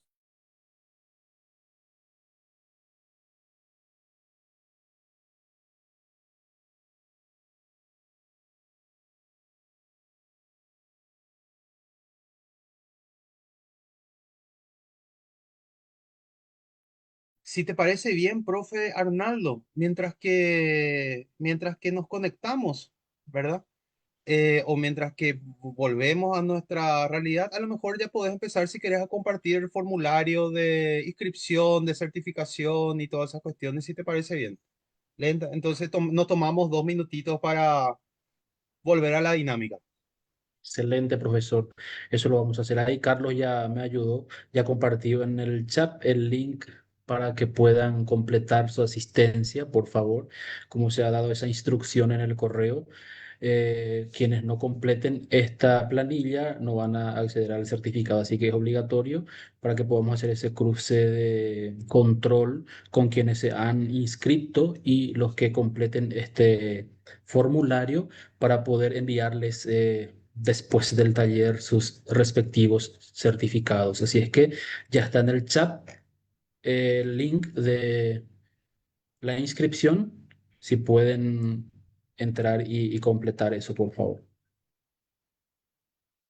Ok, súper, súper, súper. Bueno, empezamos en 1 minutito. Mientras que están completando el formulario, les doy 1 minutito de tiempo para que completen.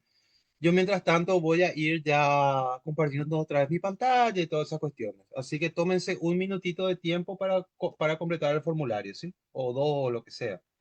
Empezamos y 47, 48 empezamos, en 2 minutitos.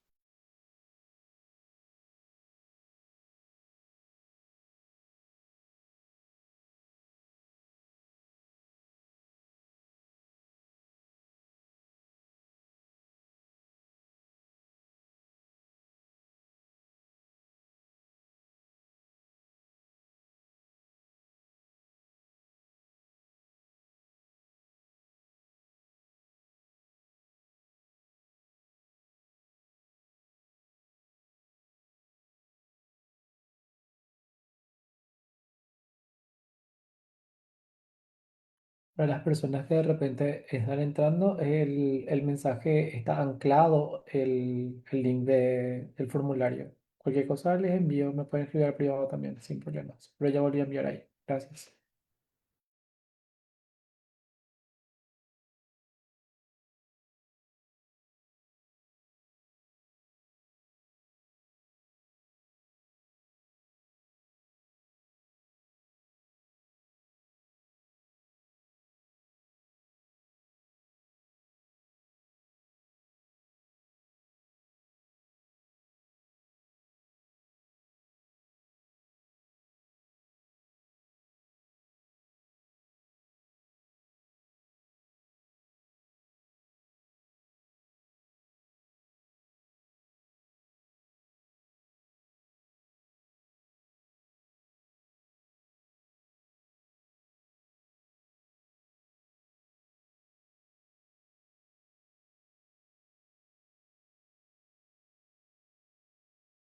Bueno, bueno. Vamos a empezar y ahora sí ya vamos, bueno, ya dimos un poquitito de metodología, ¿verdad? Ya hablamos un poquitito eh, de, de, de cuestiones metodológicas.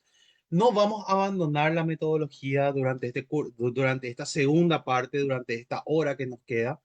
¿El por qué no vamos a abandonar? Porque vuelvo otra vez a repetir esta idea hasta el cansancio, que el insumo para escribir un artículo científico es hacer una investigación. Y para hacer una investigación, sí o sí tenemos que abordar cuestiones metodológicas, ¿verdad?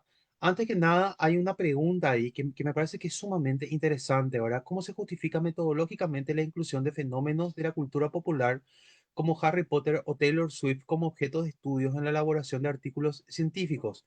Compa, mira, yo honestamente, yo sé que hay estudios que hacen eso, es decir, sé que hay estudios que tratan, por ejemplo, el imaginario popular que crea la figura de Harry Potter, cómo incentiva la lectura, los libros de Harry Potter, el fenómeno comercial y cultural de Taylor Swift, ¿verdad? Pero yo tengo que ser muy honesto con ustedes, es decir, hay una forma de justificación de eso, pero yo no te lo sabría decir. ¿Por qué yo no te lo sabría decir?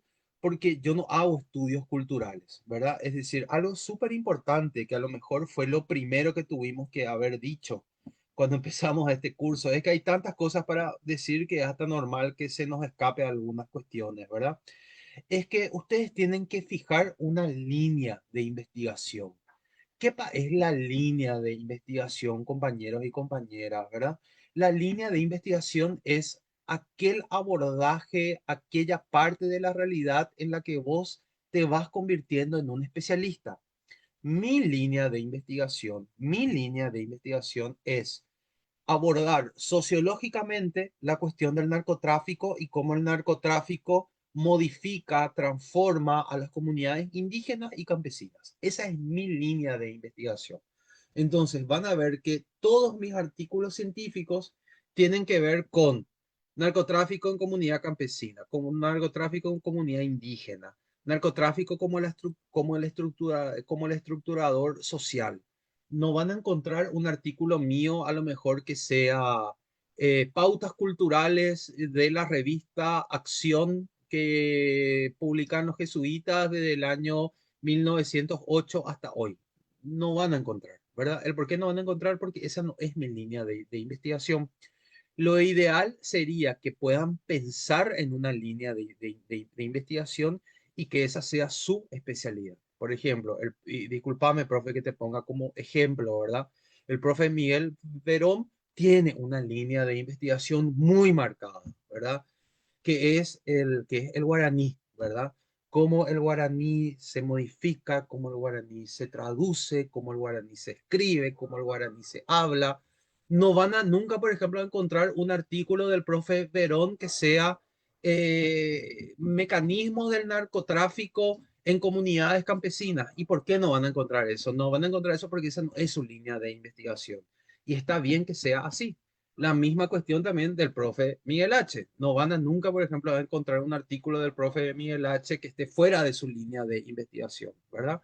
Es decir, estaría bueno que ya vayan pensando, ¿verdad? Si aún no tienen un tema, ¿verdad? Porque no podemos, pues, ser especialistas de todo, ¿verdad? Tenemos que tener una línea de investigación, una parte de la realidad lo suficientemente amplia y eso es lo que tenemos que escribir. ¿Se entendió? Entonces, respondiendo a tu pregunta, compa, sé que hay estudios que abordan esa cuestión, sé que hay estudios que justifican eso, ¿verdad? Incluso, compa, hay estudios, por ejemplo, si es que uno ve en la UNAM de México, ¿verdad?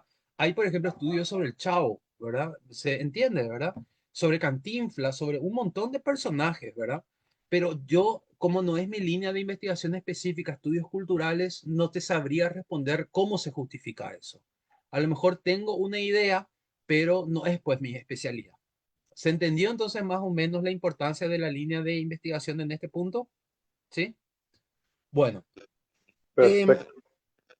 súper, súper, súper, súper, súper. Bueno, vamos un poquitito ya a hablar en este tiempo que nos queda, ¿verdad? Sobre los artículos científicos, ¿verdad? Sobre el acceso al conocimiento, ¿verdad? Porque en definitiva, para escribir un artículo científico, uno tiene que partir de la realidad. Para partir de la realidad, uno tiene que tener un acceso al conocimiento, ¿verdad? Yo tuve un gran profesor en Alemania que se llamaba Malte Geffard y Malte a nosotros cuando nos enseñaba a escribir metodología, cuando nos enseñaba, digamos, a delimitar, ¿verdad? Nuestros estudios, él siempre nos decía esta frase que puse, ¿verdad? El mundo me es demasiado grande para escribirlo, pero sí conozco a unas cuantas personas que tienen su versión sobre una parte de él. Yo intento rescatar esos testimonios y comprender algo de la inmensidad, ¿verdad? Bueno, acá también aparece una cuestión fundamental, acá aparece una cuestión fundamental sobre, sobre, sobre un aspecto metodológico que muchas veces nos confunde. ¿En qué sentido? Que queremos hacer una investigación, pero queremos hacer una investigación sobre el todo, ¿verdad? La historia del todo. No, y no podés hacer una historia del todo, ¿verdad? Podés tener vidas infinitas, podés ser una persona inmortal y aún así nunca vas a poder hacer un estudio sobre el todo. Tenés uno de los aspectos más importantes en la cuestión metodológica o del que hacer una investigación no va solamente por una buena construcción del marco teórico en sus tres niveles, sino también saber delimitar eso que querés estudiar, delimitarlo geográficamente, en tiempo y en actores, ¿verdad? No podés hacer un estudio del todo. El conocimiento es imposible. El conocimiento infinito es imposible, ¿verdad? Es imposible describirlo, es imposible escribirlo todo en un artículo, en un libro. El conocimiento siempre va a ser parcial, ¿verdad? Ahora, no porque sea parcial el conocimiento, ¿verdad? Eso implicaría a lo mejor caer en un postmodernismo de decir, bueno, todo vale. No, la verdad es verdad siempre y cuando se pueda demostrar científicamente, ¿verdad? ¿En qué sentido demostrar científicamente que cuando un artículo científico es un artículo científico? Cuando seguiste el método científico. Si en un artículo científico, en definitiva, estás poniendo tus ideas, estás poniendo tus reflexiones y están hablando cualquiera, o sea, y estás hablando solamente vos y no aquellas personas que le estás investigando, entonces no estás escribiendo un artículo científico, estás escribiendo un ensayo, ¿verdad? Para escribir un artículo científico y para poder comprender esa partecita de la realidad que bien delimitaste, tenés que seguir el método científico, ¿verdad? Y acá voy a citar a un gran sociólogo, ¿verdad? Que se llama Max Weber, ¿verdad? Max Weber, él tiene un concepto hermoso que es valor libre, ¿verdad? Y el valor libre, en definitiva, él dice, cuando usted está haciendo investigación, cuando usted está haciendo trabajo de campo, ¿verdad? Cállese, ¿verdad? Abra sus ojos, cierre la boca, pare sus orejas y simplemente escuche lo que tenga que escuchar, ¿verdad? No importa su opinión, lo que importa es lo que las otras personas te están diciendo. Si no puede callarse, si no puede callarse, entonces no haga ciencia, haga literatura, ¿verdad? Bueno, es excelente lo que dice Max Weber en el sentido que se supone pues, que cuando estás haciendo investigación, estás abordando científicamente, siguiendo un método científico de una parte de la realidad. Si demasiado querés hablar, si demasiado querés expresar tu opinión, bueno, te vamos a conseguir una columna en ABC Color. Escribí un ensayo, abrí tu propio blog, pero no hagas un artículo científico. Ese es el punto importantísimo que tienen que entender. La demostración científica implica que se ha seguido y aplicado una metodología científica. La investigación, por lo tanto, es un estudio científico sobre una parte de la realidad, ¿verdad? Bueno, ¿qué es lo importante acá? Lo importante acá es comprender esta lógica, ¿verdad? Que tenemos que saber delimitar y que un estudio siempre va a ser científico cuando se sigue un método científico. Cuando no se sigue un método científico, eso no es un artículo científico, es un ensayo, es un cuento, es una reflexión, es una columna de opinión. ¿Está bien? Entonces, sepamos delimitar las cuestiones y sepamos callarnos. Sepamos que en el artículo científico, ¿quién tiene que hablar? En la investigación, ¿quién tiene que hablar? Tu objeto de estudio, no el sujeto de conocimiento, que sos vos, investigador. ¿Se entendió esta partecita? Bueno, ¿qué debe de Perfectamente. tener? Bueno, ¿qué debe de tener un artículo científico, verdad? ¿Qué debe de tener un artículo científico? Bueno, un artículo científico, estamos ya, a ver, ¿en qué nivel estamos hoy acá? ¿En qué nivel estamos acá? Estamos en el nivel en el que nosotros ya tenemos la investigación hecha. Es decir, nosotros ya hicimos ya la investigación. ¿Qué es lo que nosotros ahora tenemos que hacer? Nosotros tenemos que escribir esa investigación a través de una historia y publicarlo con un artículo científico. Vos ya tenés tu investigación hecha. Bueno, estos son los aspectos formales que tiene que tener un artículo académico barra científico y lo primero es el título, ¿verdad? Bueno, el título, compañeros y compañeras, hay dos maneras de escribir el título. Una manera, una forma de escribir el título es lo que se llama el formato tesis. ¿Cómo es el formato tesis? Es un título de 20 palabras en el que el título ya te dice todo. El título ya te dice qué estudiaste, a quién les estudiaste, dónde estudiaste y en qué tiempo estudiaste. Son los típicos títulos de tesis. Configuración social de las empresas de seguridad privada en Asunción en el año 2026. En tu título, ahí vos ya pusiste qué estudiaste, la configuración social a las empresas de seguridad privada en la ciudad de Asunción en el año 2026.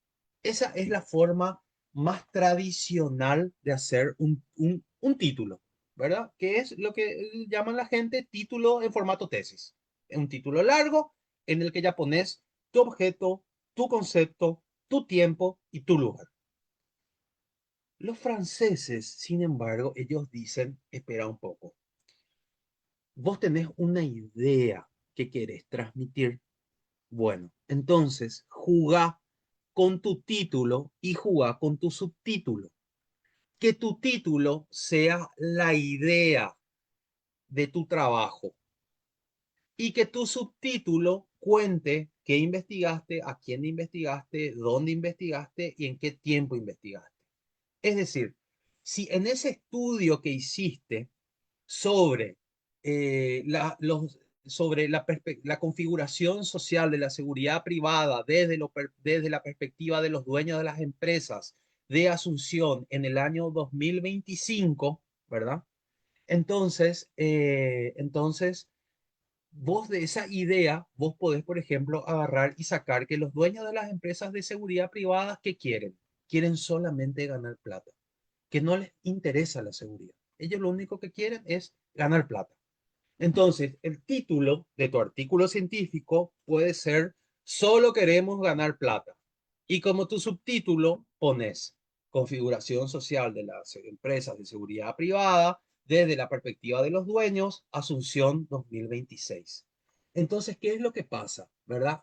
Te llama la atención ese título y te despierta para continuar leyendo. El gran problema que hoy en día hay con los artículos científicos es que demasiado se está generando. Si los más viejos sabemos muy bien que hace 20 años atrás, ¿cuántas revistas científicas lo que había en el Paraguay? Estaba la revista del Centro en Ciencias Sociales, estaba la revista del Centro Paraguayo de Estudios Sociológicos, estaba la revista Suplemento Antropológico del CEADUC, estaba la revista Estudios Paraguayos del CEADUC y estaba la revista del Ateneo. Esas cuatro revistas, no más eran. Esas cuatro.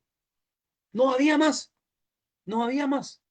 Entonces, si vamos en un promedio que esas revistas te publicaban 2 números por año y en cada año te publicaban, en cada número te publicaban 6 artículos, estamos hablando 12, 24, 36, 48. Estamos hablando que en un año las 4 revistas que existían te publicaban 48 artículos científicos que podías leer.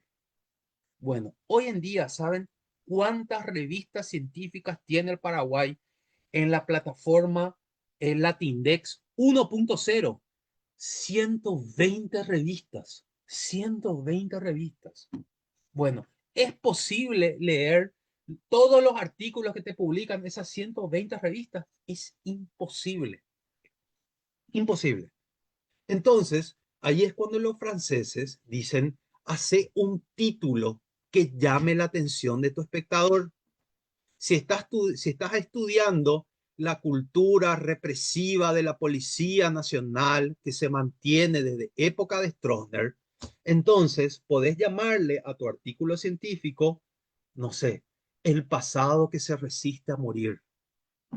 Y ahí después agarras y pones en tu subtítulo estudios sobre la conducta en policía de la ciudad de Asunción en el barrio San Vicente en el año 2025. Se entiende la lógica de estos dos títulos. Está el título tradicional, que es en formato tesis, pones un título súper largo, o está el formato para llamar la atención del lector ante la gran cantidad de textos científicos que se hacen, en el cual pones una idea novedosa, pones tu idea central para llamar la atención y usas el subtítulo para delimitar qué estudiaste, cómo investigaste, a quién investigaste y en qué tiempo investigaste. ¿Se entendió estas dos cuestiones de hacer el título? ¿Estas dos formas de hacer el título? Muy claro, profe. Ok.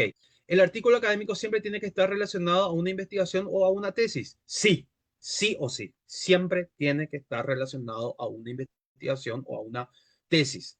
Tiene que estar sí o sí. Yo incluso sacaría la palabra tesis, Natalia, y pondría solamente investigación, ¿verdad? Pondría solamente investigación. La tesis, la tesina, tanto de licenciatura, de maestría, de doctorado, es una investigación. Tesis, tesina, es una investigación. Entonces, yo te diría, un artículo científico siempre tiene que estar relacionado a una investigación. Eso es con respecto a tu pregunta, Nati.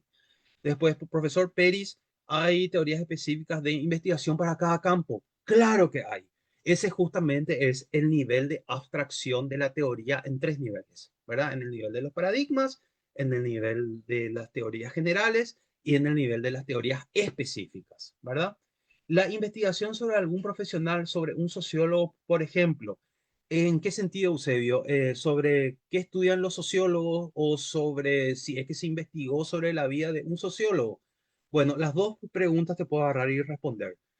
Hay un montón de colegas sociólogos, ¿verdad?, que estudian sobre un montón de cuestiones, tienen una productividad muy alta. Hay sociólogos que estudian científicamente sobre educación, sobre el mundo del trabajo, sobre las cárceles, sobre las nuevas plataformas digitales. Los sociólogos más jóvenes están estudiando mucho eso, sobre el crimen organizado, sobre aspectos de la ruralidad, sobre cuestiones de género, ¿verdad? Honestamente, el campo sociológico en este país tiene una alta producción y muy buena, ¿verdad? Es decir, hay que estar muy orgullosos. También hay muchos sociólogos y sociólogas que estudian sobre cómo se hizo la sociología en este país. Y ahí abordan la figura de Ramiro Domínguez, la figura de Domingo Rivarola, la figura de Tomás Palau, ¿verdad? Es decir, hay también estudios sociológicos que abordan sobre la sociología en este país, ¿verdad? Así que hay de todo, ¿verdad? Creo que el profe Luis Ortiz tiene unos trabajos sobre la cuestión de la historia de la sociología en este país. Para redactar el título del artículo académico barra científico se debe de tener en cuenta el título de la investigación insumo. Buena pregunta, Pedro. Si vas a escribir en el formato tesis, sí. Si vas a escribir en el formato de libro que llama la atención, no, ¿verdad? Si vas a escribir en formato tesis, vas a poner así mismo, ¿verdad? Estudio cualitativo sobre el quehacer de las empresas de seguridad privada desde la perspectiva de los dueños en Asunción, año 2026. Ahora, si vas a hacer en formato libro un título que llame la atención, entonces vas a poner la idea central. Y tiene que ser, no te digo polémica, pero lo suficientemente llamativa para que el autor pueda continuar leyendo. ¿Está bien? Bueno, entendimos entonces la cuestión del título y creo que las preguntas ya fueron respondidas hasta este punto. Luego está el resumen en español e inglés con palabras clave. Qué buena esta cuestión. Y acá muchos de ustedes se van a enojar conmigo y ya sé que se van a enojar conmigo, ¿verdad? Bueno, antes de pasar al título, atiendan bien lo que les voy a decir. Yo particularmente cuando escribo mis artículos científicos, el título es lo último que yo redacto. ¿Y saben por qué es lo último que yo redacto? Porque yo uso ese formato de poner la idea central llamativamente.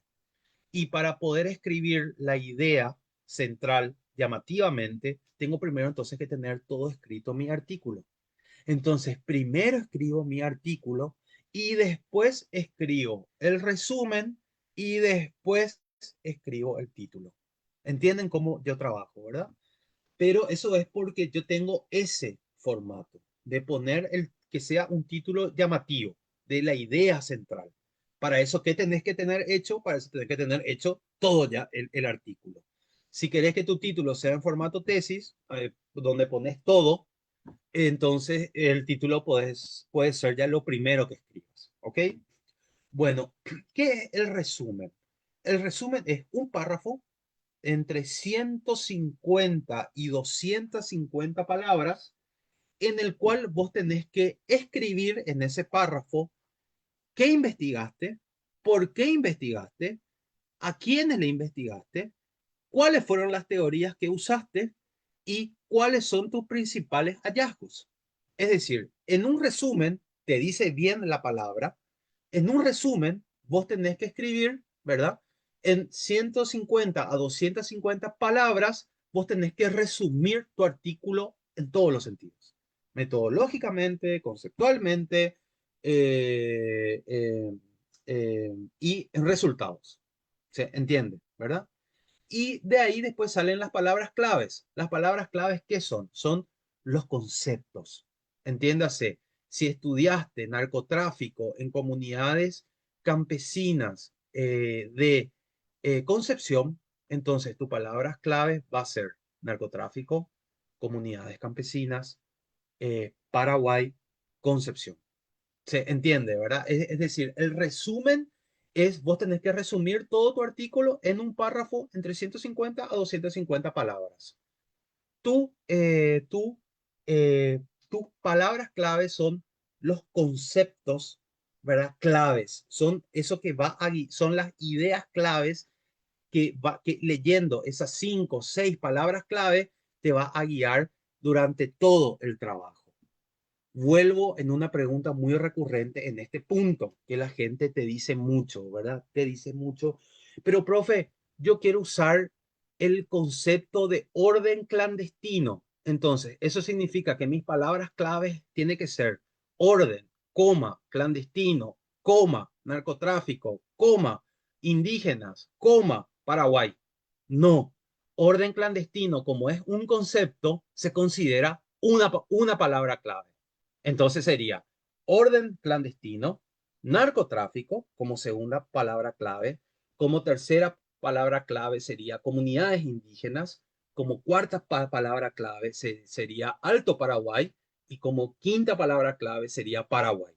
Entonces, en tus palabras claves, que son 5, pusiste el concepto, tu población, tu lugar, todo.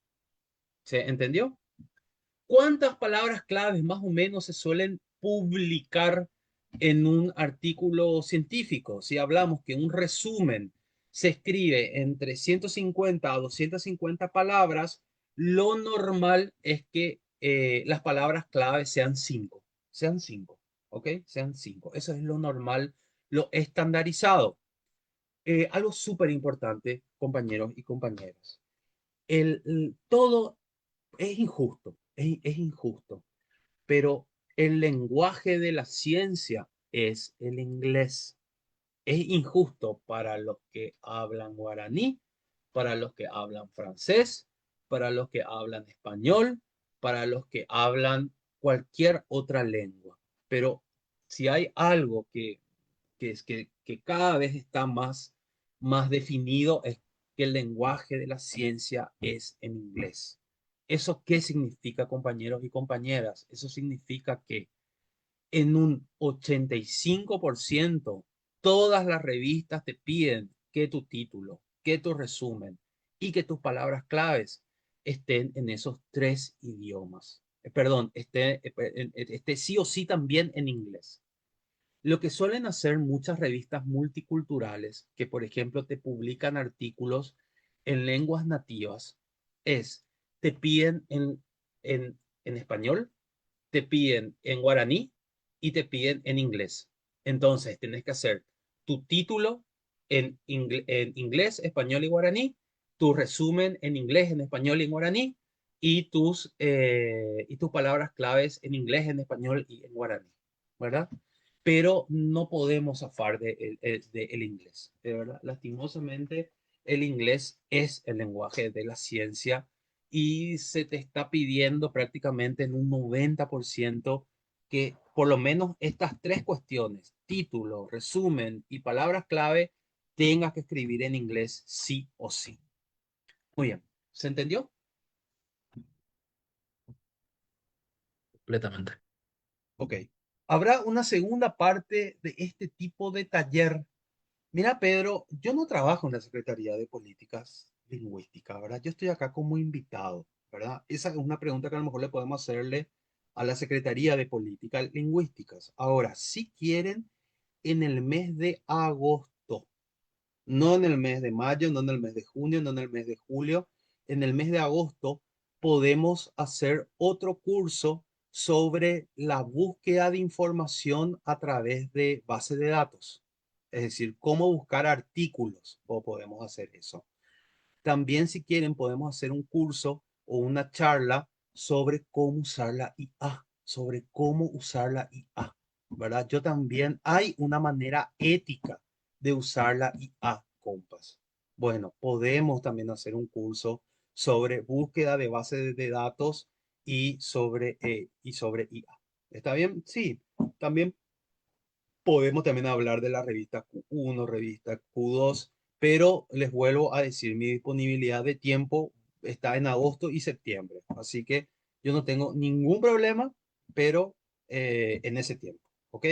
También igual sé que hay un montón de colegas que tratan muy bien ese tema, ¿verdad? Puedo también pasarle el nombre a la gente de secretaría para que a lo mejor ya puedan hacer más charlas en los meses que vienen y no esperar hasta agosto, ¿ok?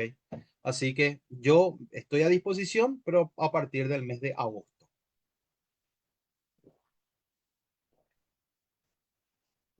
Muy bien, vamos después con la introducción. Ya sabemos el título en sus dos formatos, ya sabemos cómo se escribe el resumen, qué tiene que tener un resumen, cuántas palabras tiene que tener un resumen. Ya sabemos ya también la construcción de palabras clave. No es por palabra, no es por palabra, es por concepto. Y más o menos estamos hablando de 5. Luego está la introducción. La gente que empieza a escribir un artículo científico, compañeros y compañeros, aunque ustedes no crean, esta es la parte que más les cuesta. ¿Y saben el por qué? Porque todavía pues no tienen en la lógica de su cabeza cómo funciona esto. Entonces escriben la introducción y escriben una introducción de 6 páginas en la que te cuentan absolutamente todo. Te cuentan por qué eligieron ese tema, cuál fue la metodología que usaron, qué resultados hallaron y qué conclusiones consiguieron. Entonces, vos ves el artículo científico, que el artículo científico tiene 8 páginas y de esas 8 páginas, 6 son de la introducción. Bueno, no está mal equivocarse cuando estás escribiendo tu primer artículo científico, ¿verdad? Pero la idea, pues justamente de la introducción es introducir el tema, introducir el tema. ¿Y cómo se introduce un tema? Un tema se introduce presentando la realidad social, cultural, histórica. Yo estoy estudiando el narcotráfico en las comunidades en las comunidades indígenas en Alto Paraguay. Bueno, introducí tu investigación contándole a la gente en tu introducción por qué ese tema tenés que estudiar, por qué el narcotráfico es importante de estudiar en Paraguay, cómo el narcotráfico está creciendo en Paraguay y cómo el narcotráfico le está afectando a las comunidades más vulnerables de nuestra sociedad. Así introducís un tema. Se entiende, ¿verdad? Entonces, ¿qué es lo que vos tenés que hacer en la introducción? Tenés que introducirle al lector a lo que se va a encontrar después. ¿Y con qué se va a encontrar después? se va a encontrar con la metodología, con el marco teórico, con el hallazgo de los resultados y con la conclusión. ¿Cómo introducís un tema? Introducís presentando, ¿verdad? ¿Por qué tenés que estudiar eso? ¿Verdad? Y también pones en un parrafito la metodología que usaste y para mí la mejor manera de terminar una introducción, ¿saben cuál es? Es un consejo que yo les doy con tu pregunta de investigación. ¿Entienden, verdad? Entonces, una introducción de 2 páginas como máximo, donde presentás la problemática social, vas desglosando, ¿verdad? En por qué es importante estudiar eso. Y después en tu último párrafo puedes agarrar y poner, dicho lo dicho, para hablar de una forma más rápida, este estudio va a intentar responder la siguiente pregunta. ¿Cómo afecta la cocaína, el tránsito de cocaína en las comunidades indígenas en el Paraguay? Estoy haciendo una cuestión rápida, ¿verdad? Pero yo siempre digo, una buena introducción tiene que tener 2 páginas, se presenta el tema, se dice por qué es importante estudiar ese tema y en los últimos párrafos tiene que terminar con la pregunta de investigación. Entonces, al terminar con tu pregunta de investigación, eso te da la apertura a tu siguiente sección. Ven cómo todo tiene que ser una cadena lógica. Una parte te lleva a otra parte. Eso es lo que yo necesito, chicos, compañeros y compañeras, que entiendan. Una parte te lleva a la otra parte. Entonces, en tu introducción, vos presentaste el tema, dijiste por qué es importante estudiar eso y terminaste con tu pregunta de investigación. Muy bien, esa pregunta de investigación después le tenés que plantearla metodológicamente. Entonces, ¿a qué te vas? Te vas a tu segunda sección, que ya vendría a ser tu metodología barra planteamiento. Hay algunos que cuando están empezando a escribir, como necesitan una estructura más sólida, que les marque bien qué tienen que hacer, hay veces que separan la sección de metodología y de planteamiento y hacen 2 secciones diferentes. En verdad que pueden unir, ¿verdad? Que es en lo que pones, ¿verdad? En la parte de metodología barra planteamiento, ¿verdad? El método científico que seguiste, ¿verdad? ¿Qué metodología usaste? ¿Qué método usaste? ¿Qué instrumentos usaste? ¿A quiénes les aplicaste la encuesta? ¿A quiénes le hiciste la entrevista? ¿Cuáles son las consideraciones éticas? ¿Qué intentaste conseguir con esas preguntas? ¿Verdad? Bueno, todas las cuestiones metodológicas barra de planteamientos lo pones ahí, ¿verdad?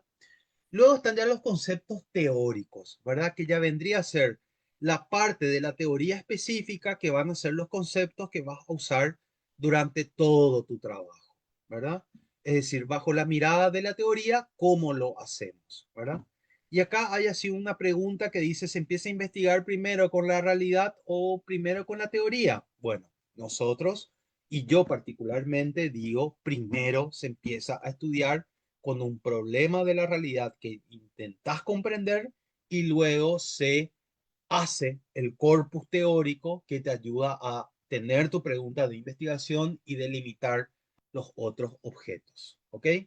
Bueno, entonces ya hablamos del título, ya hablamos del resumen, ya hablamos de las palabras clave, ya hablamos de la introducción, ya hablamos de la metodología, ya hablamos del marco teórico.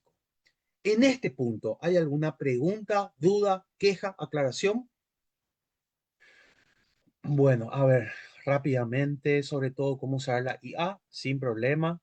Agradecemos infinitamente al profesor por su predisposición, su taller interesantísimo. Ya nos dimos cuenta que le quedará corto este tiempo, solo un encuentro. Ojalá podamos aprovechar todos sin problema. Me pongo a disposición.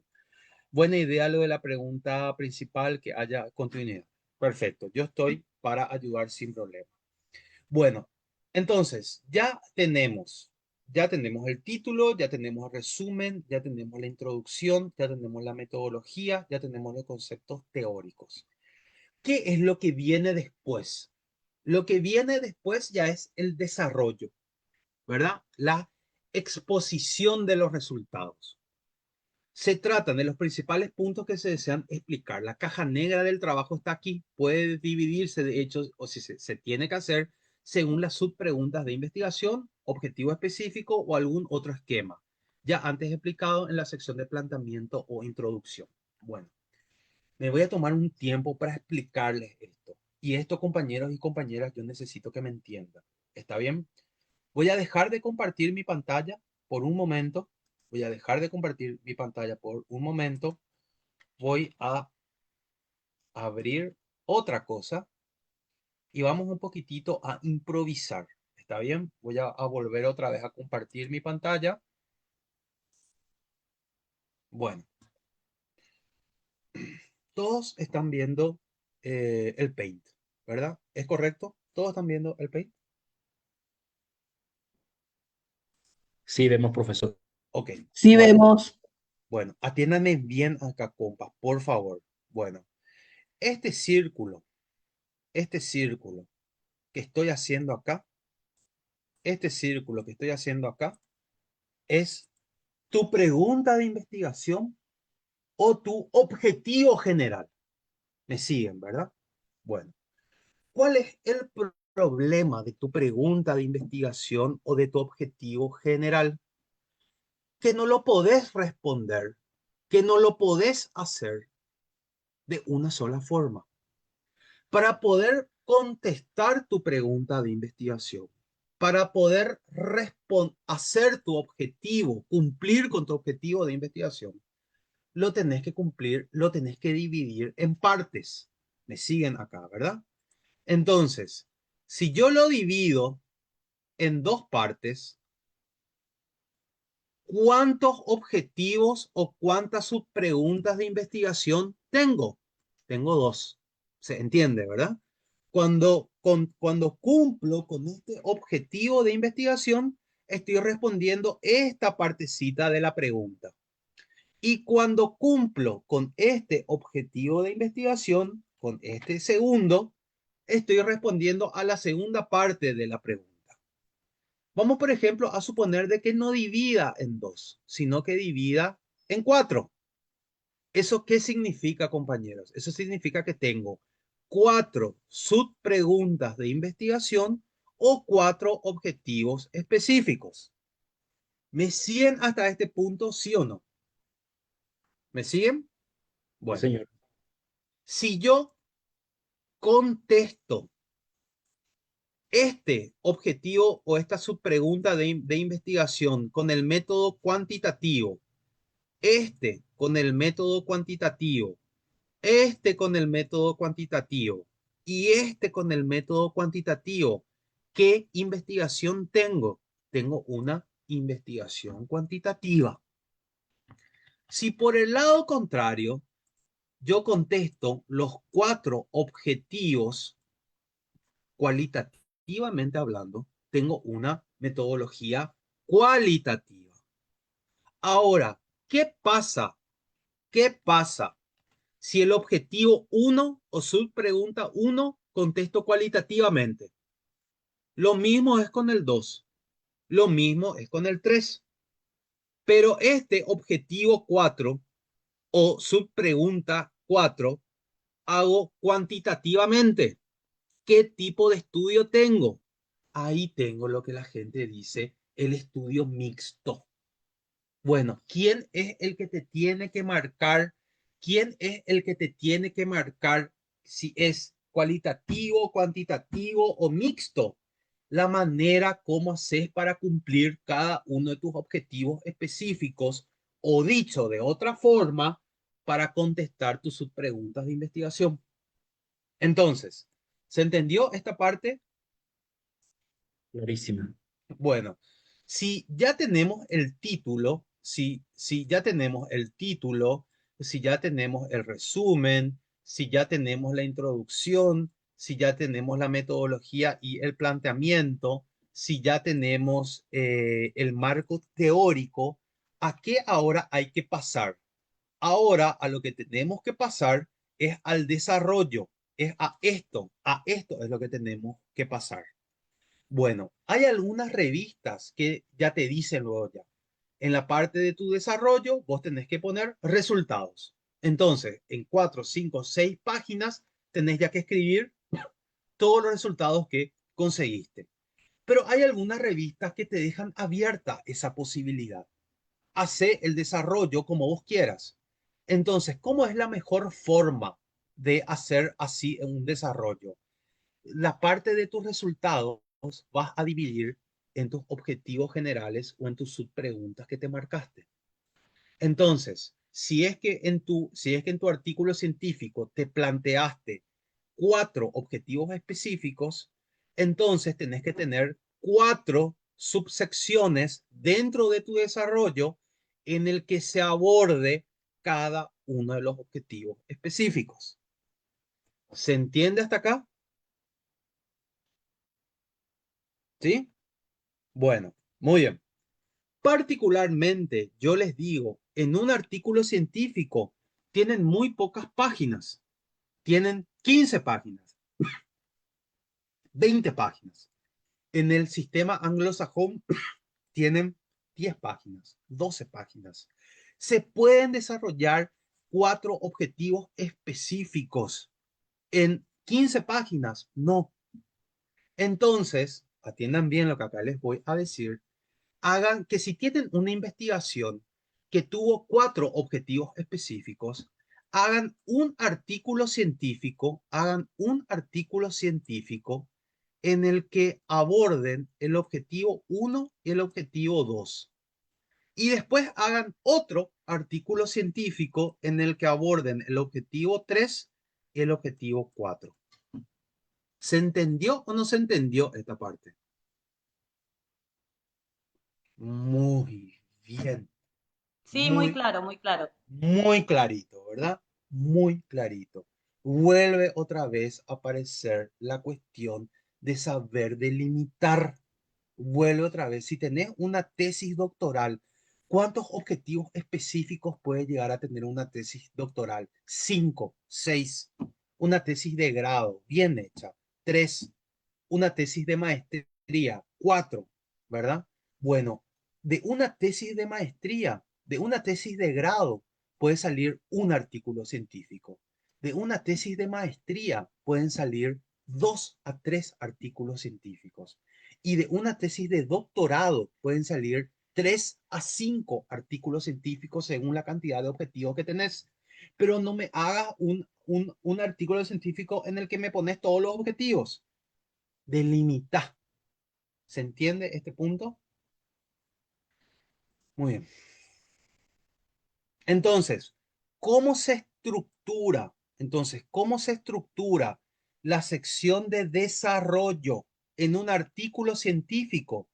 Se estructura. Si la propia revista ya te da luego su formato, perfecto. Seguir el formato de la revista y ya está, ¿verdad? Bueno, si te da la posibilidad de construir vos tu propio formato de artículo, estructura tu desarrollo según los objetivos específicos o subpreguntas de investigación que te trazaste. Así nomás, así de clarito. Bueno, ¿dónde terminas de responder a la pregunta general? La pregunta general respondes acá, en conclusiones. Una vez que ya cumpliste con todos tus objetivos específicos, ya podés responder a la pregunta general. Y ahí respondes en conclusiones. Pero además pones las limitaciones del estudio y cómo ese estudio que hiciste va a servir para otros estudios que vienen. Es decir, entonces, acá introducís en la introducción, planteas tu, eh, tu, tu, tu investigación, pones la teoría específica en tus conceptos teóricos, empezás a responder tu planteamiento de tu pregunta de investigación o de tu objetivo general acá, según los objetivos que te trazaste, y en conclusiones, contestás a la pregunta de investigación, pones las limitaciones de tus estudios y esa investigación que hiciste para qué van a servir a otros estudios que vienen. Y compas, ahí se terminó. Después viene ya la bibliografía, ¿verdad? Que según el formato que se use, APA, Chicago, Vancouver, la revista es la que te va a decir en qué formato de citación vos tenés que hacer, ¿verdad? Se ponen solamente las fuentes que se usaron, solamente las fuentes que se usaron. Hay algunas personas que te ponen 40 referencias bibliográficas, pero solamente usaron 15. Bueno, entonces no me pongas las 40, poneme las 15. En promedio, las plataformas de indexación Cielo y Latindex 2.0 y Redalytics te dice que un artículo científico tiene que tener entre 15 a 20 referencias, entre 15 a 20 referencias, y que de esas 15 a 20 referencias, entre el 60 y el 70% tiene que ser de los últimos 5 a 10 años. ¿Se entendió esta parte?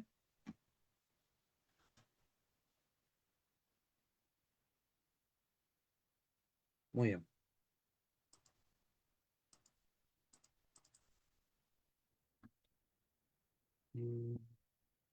Parece que hay que mostrar los libros de la biblioteca o quedar bien con algunos autores a veces. Bueno, cómo escribir, cómo citar, eso no me preocupa mucho, ¿verdad? Bueno, atiendan bien acá. Acá les voy a dar unos consejos finales con base en mi experiencia. Tenemos 10 minutitos más, ¿verdad? Sé osado y busca una revista científica o arbitraria o arbitrada. La mayoría de las veces te dirán que no, no lo tomes como algo personal, sino como una herramienta de mejora. Bueno, gente, sean osados, ¿verdad? Busquen una revista, ¿verdad? Para publicar. No les digo que sea de Q1, puede ser de Q3. Ni siquiera puede estar en Q3, Q2, Q1. Busquen una revista que esté indexada en Latindex 2.0, que esté indexada en Cielo, que esté indexada en Redalytics, ¿verdad? No importa. Si te rechazan, atiendan bien este punto. Si te rechazan, te van a rechazar, te van a rechazar, te van a rechazar con las mejoras a aplicar. Es decir, no te lo tomes como algo personal. Yo, a mis 40 años, con el sinfín de artículos científicos que hice, gente, antes de ayer me mandaron el dictamen de una publicación en la que sometí un artículo científico y por poco no me dijeron, vuelvo a intentar y también a nacer, ¿verdad? Pero no me lo tomo como algo personal. Detrás de toda crítica, justamente la gente que te evalúa, te dicen, compañero, estás enfocando mal. Compañero, metele este concepto. Compañero, metele este análisis. Compañero, explica por qué hiciste eso. Si podés cumplir con todo esto, ahí tu artículo se va a poder agarrar y publicar. Entonces, con base en las recomendaciones que te dan cuando se te rechaza un artículo, ¿verdad? Podés tener un mucho mejor artículo, un mejor artículo hablando bien, ¿verdad? Entonces, sean osados, ¿verdad? Busquen una revista que esté en Latindex 2.0, no sé, que sea argentina, paraguaya, uruguaya, brasilera. Después, una vez a lo mejor que ya tienen dos publicaciones en Latindex 2.0 a nivel nacional y regional, busquen a lo mejor ya una revista mexicana que esté en Cielo. ¿Entienden ese punto? Ya van aumentando su exigencia, ¿verdad? Y bueno, y ahí sin darse cuenta, un buen día van a publicar en una revista Q2, Q1 en inglés. Es cuestión de animarse nada más, ¿verdad? Bueno, sigue las pautas del formato. Cada publicación tiene determinadas normas específicas para la publicación de artículos a las que deberás de ceñirte, ¿verdad? Es decir, y esto es un consejo fundamental. Antes de redactar un artículo científico, escribí, o sea, encontrá ya la revista que querés publicar. ¿Se entiende, verdad? Si yo entonces quiero escribir un artículo científico, ya tengo la investigación, primero elijo la revista en la que quiero publicar. Entonces, entro en Estudios Paraguayos, me fijo en las normas editoriales, qué tipo de artículos publican, cómo más o menos es el formato, y ahí con base en eso, cuando ya tengo identificado, ¡pa! Ahí empiezo a escribir mi artículo científico. ¿Qué es lo que les quiero entonces decir en este punto? En este punto lo que les quiero agarrar y decir es, antes de escribir el artículo científico, elijan ya la revista que van o que quieren publicar. Medita el título de tu artículo. Esto debe ser lo suficientemente claro para reflejar el tema de tu investigación y también seducir al lector potencial. Esto ya lo hicimos, ¿verdad? Revisa tu redacción. El lenguaje es una herramienta poderosa que puede jugar a tu favor o en tu contra. Un texto mal escrito es obviamente más difícil de leer y, por ende, no convencerá a tu audiencia.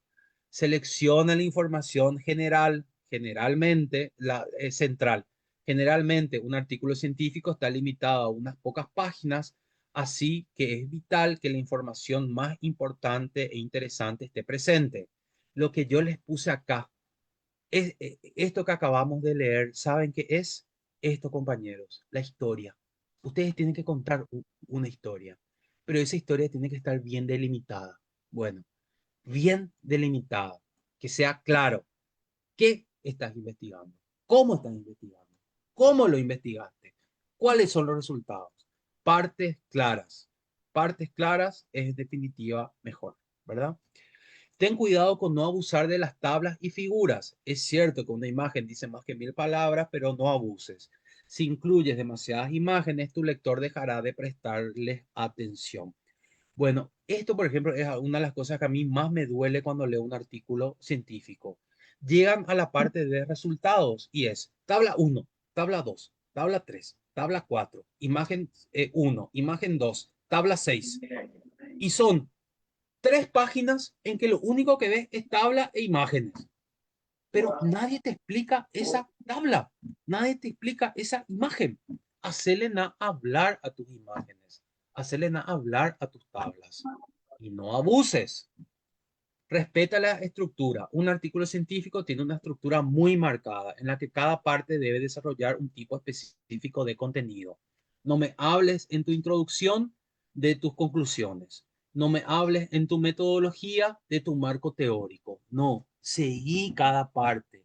Y eso que hablamos antes, ¿no? Eso que hablamos antes, que exista una continuidad, que una sección sea el adendum a la otra sección, que el final de esta sección, ¡pop!, solito te lleve a la otra. Presta atención en el abstract. Este será la carta de presentación de tu artículo y en ese sentido de él depende que tu lector siga leyendo o no. Es así mismo, y esto los estudios bibliométricos hablan muy bien. Un título bien hecho y un abstract o palabras o resumen bien hecho está en un 90% de posibilidad de que el lector siga leyendo o diga qué cosa más aburrida, mejor voy a leer otra cuestión, ¿verdad? Así que tómense el tiempo de escribir un buen título y de escribir un buen resumen. Un título malo, un resumen aburrido, gente, va a hacer que simplemente el lector diga, paso nomás al otro. ¿Se entiende? No abuses de las notas, dado que su característica esencial es que no son lo suficientemente importantes para aparecer en el cuerpo mismo del artículo. Probablemente puedas prescindir de ellas, ¿verdad? Antes siempre teníamos el 1 y pie de página tanto, 2 pie de página tanto, ¿verdad? Bueno, hay algunos artículos que lees, ¿verdad? Son más pie de nota que texto. Bueno, entonces no pongan nomás en pie de nota, pone dentro del texto. Bueno, la idea es no abusar de eso. Revisa la versión final del artículo. Una última mirada será fundamental para evitar que pequeños errores se filtren. Usen la IA. Usen la IA acá. Usen la IA para reformular párrafos que no son poco claros. Hay veces que la IA te da esa claridad en escribir un párrafo que le estás dando vueltas ahí, ¿verdad? Un párrafo de una página en el que nunca lo pusiste un punto seguido, en el que te llenaste de puntos y comas, hay 1000 preguntas. Bueno, tirale ese párrafo a la IA y ponele el prompt. Haceme un poco más claro esto sin perder el lenguaje académico y van a ver cómo ahí ¡frum! La IA te limpia. Eso es un buen uso de la IA. El estudio debe ser replicable para que se lleve a la generalidad, ¿verdad? La misma cuestión. Si decimos que una introducción se termina con una buena pregunta de investigación, decimos entonces que una conclusión se termina con ese estudio que hiciste, cómo se puede replicar, para qué sirve para los otros estudios. Y así se tiene que terminar la conclusión. Mira, y 45 en punto. Hasta acá llegué. En el uso del tiempo estuvo perfecto el taller, profesor. Sinceramente, así como estoy viendo los mensajes, estoy recibiendo también en el teléfono. Todos estamos encantados. Muy interesante el taller, los conceptos muy claros, su explicación, los consejos que nos da. Entonces, la verdad, en nombre de la Secretaría, nada más me queda expresarle de vuelta el agradecimiento. No sé si quedó alguna consulta acá de los participantes que quiera expresarle finalmente al profesor. Por eso justamente dejamos este pequeño margen de 15 minutos, por ahí si quedó algo en el tintero. Mira, Bien. acá, mira, Arnaldo, acá, por ejemplo, dice, se puede realizar una reseña sobre un tema académico de mi interés, aunque no esté directamente relacionada a mi área de formación. Claro que sí, Miguel, claro que sí, Miguel Ángel. Miguel, pero incluso es súper interesante lo que decís, ¿verdad? Eh, nada es, a, a- a ver, esta quizás es la pregunta más importante que se me hizo el día de hoy. Esto que acaba de plantear Miguel. Pareciera que nosotros tenemos temas prohibidos y no tenemos temas prohibidos. A ver, voy a volver a expresarme. ¿Cuál es la diferencia entre un politólogo, entre un historiador, entre un sociólogo y entre un antropólogo? Voy a poner esos cuatro. El historiador tiene como sujeto de estudio a la historia, el hacer historia, los hechos históricos, ¿verdad? En palabras de von Ranke. La, la ciencia política le tiene como objeto de estudio al poder, el hacer política, el poder. El sociólogo le tiene como objeto de estudio a el cambio, a la estructura y a la cohesión social. Y el antropólogo a las formas culturales. Cada ciencia tiene su enfoque. Bueno, vos podés hacer historia del crimen, historia de la medicina, historia de la historia del deporte, historia del lenguaje, historia del guaraní. Podés hacer lo que quieras desde tu ciencia. No hay un tema Mamá, prohibido. Ahora, ahí no te voy a decir, el habla de registro cómo está hacer una vencido. operación. Hay El un micrófono que está registro. abierto que te No pido voy a poder por favor que manejar yo cierres la puerta. mañana. Más precisamente, deja. Em, em, pero a lo mejor sí podés hablar de cómo fue cambiando la historia de las operaciones y cómo en el siglo 1700 se utilizaba un tipo de anestesia y un tipo de instrumental y cuántas personas se morían y hoy en día qué anestesia se usa, en qué condiciones y cuántas personas mueren. ¿Se entiende? No hay temas prohibidos. Podés estudiar cualquier tema desde tu enfoque, desde tu ciencia. Yo recuerdo que yo cuando empecé a estudiar el narcotráfico, a mí me decían, ese es tema de abogados, ese es tema de criminólogos. Y yo le decía, no, el narcotráfico afecta a la sociedad, afecta a una comunidad social. Ahí está, dicho y hecho, hay un montón de sociólogos que estudian el narcotráfico. No es un tema solamente de los abogados, no es.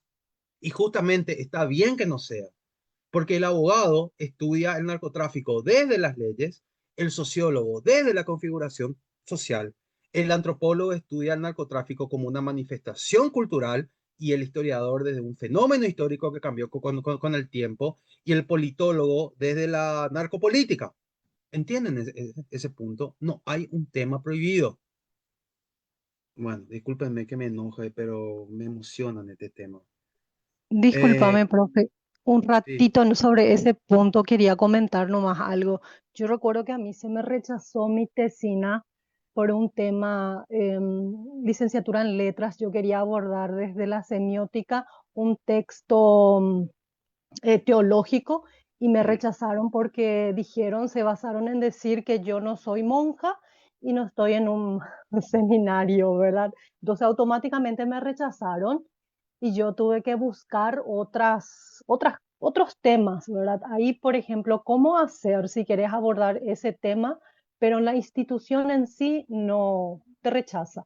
Ese es un problemón, compañera. Mira, yo te voy a contar un tema. Mira que de la Gran Siete, que es lo que acabas de decir. En una universidad católica, y recuerden, no hay solamente una universidad católica, está esta universidad evangélica, está esta universidad de los jesuitas, está la Universidad Católica Nuestra Señora de la Asunción. No voy a decir el nombre de esa universidad que tiene una orientación católica. ¿Está bien? Bueno, en una facultad, un chico iba a hacer un estudio sobre cómo las comunidades LGTBI+ hacen su política de comunicación institucional. ¿Se entiende, verdad? Es decir, el tipo iba a abordar la cuestión LGTBI+. No, el tipo lo que iba a hacer es, iba a hacer una investigación sobre cómo se hace la comunicación institucional en las organizaciones LGTBI+. ¿Y saben qué pasó? Ahí mismo, ¿verdad? Vino el director académico y dijo, tema prohibido. ¿Se tenía que prohibir ese tema? Claro que no se tenía que prohibir, pero se prohibió. Bueno, lo que a usted le pasó, lo que le pasó a ese compañero y lo que le pasa a un montón de compañeros y compañeras con esos temas, es justamente, ¿verdad? No sé si decir la mediocridad institucional, ¿verdad? Pero como muchas veces, no, ni siquiera digo mediocridad, no se lee luego, se encuentra una palabra, ah, no, vos no sos monja, esto no puede hacer, chao. LGTBI+, no, ¿cómo vas a hacer eso en una universidad católica? Chao. ¿Se entiende? Es decir, es algo con lo que tenemos que lidiar. Yo lo que muchas veces hago, yo tuve la suerte que a mí nunca se me rechazó. De hecho, a mí me dicen, no tenés miedo que te maten estudiando en narcotráfico, ¿verdad? Pero a lo mejor hay veces que podés cambiar ciertos términos y estudiar. La revista de sociología le criticaba a la dictadura estronista durante el estronismo. Pero ¿saben qué? Nunca ponía dictadura de Stroessner. Po- Ponía el gobierno nos llama a elecciones. ¿Se entiende? Entonces hacían la misma crítica, pero sin caer en palabras específicas que llamen la atención. Entonces, se podría ver una forma de replantear algo en el caso que existan las negativas. Por ahí más o menos. Sí, entiendo muy bien, profe, porque lo que yo hice fue justamente eso que acaba de decir. Agarré yo un cuento con el título de Los teólogos y lo analicé, aplicando la teoría que yo quería aplicar, ¿verdad? Pero digo nomás, así tal cual como estás diciendo. Gracias, profe. Muy bien, muy bien.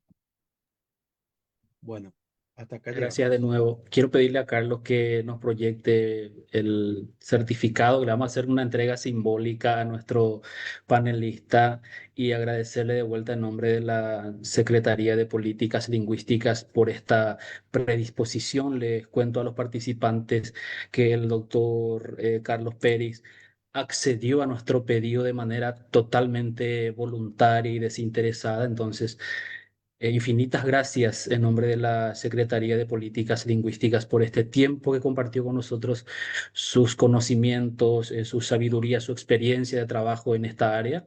Y además aprovecho para invitarle a los participantes y que nos ayuden también a difundir que este taller lo realizamos en el marco de este premio que organiza la Secretaría de Políticas Lingüísticas para promover la producción científica en el área de lenguas. Les animo a los participantes a que preparen sus sus estudios. Nosotros el 12 de mayo vamos a estar lanzando la nueva convocatoria, la tercera edición de Arandupé 2026 en este caso, donde premiamos a la mejor investigación lingüística del año. Y la entrega del premio la hacemos cada año en el marco del Día del Investigador Paraguayo, que es en noviembre. Entonces, Tobé, Tañeño Aguazú, Ñambosaco Iumian de Investigación Cueras, Añamomaje, SPLP. El 12 de mayo vamos a estar nosotros lanzando la convocatoria. Vamos a compartir en nuestra web también las bases y condiciones donde pueden leer y postular sus trabajos posteriormente.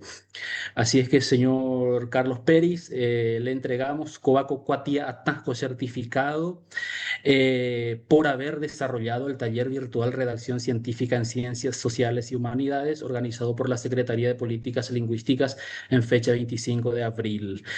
Firma el señor Javier Viveros, ministro de la Secretaría de Políticas Lingüísticas. Luego le haremos llegar en su correo el formato digital y personalmente el formato impreso de este certificado.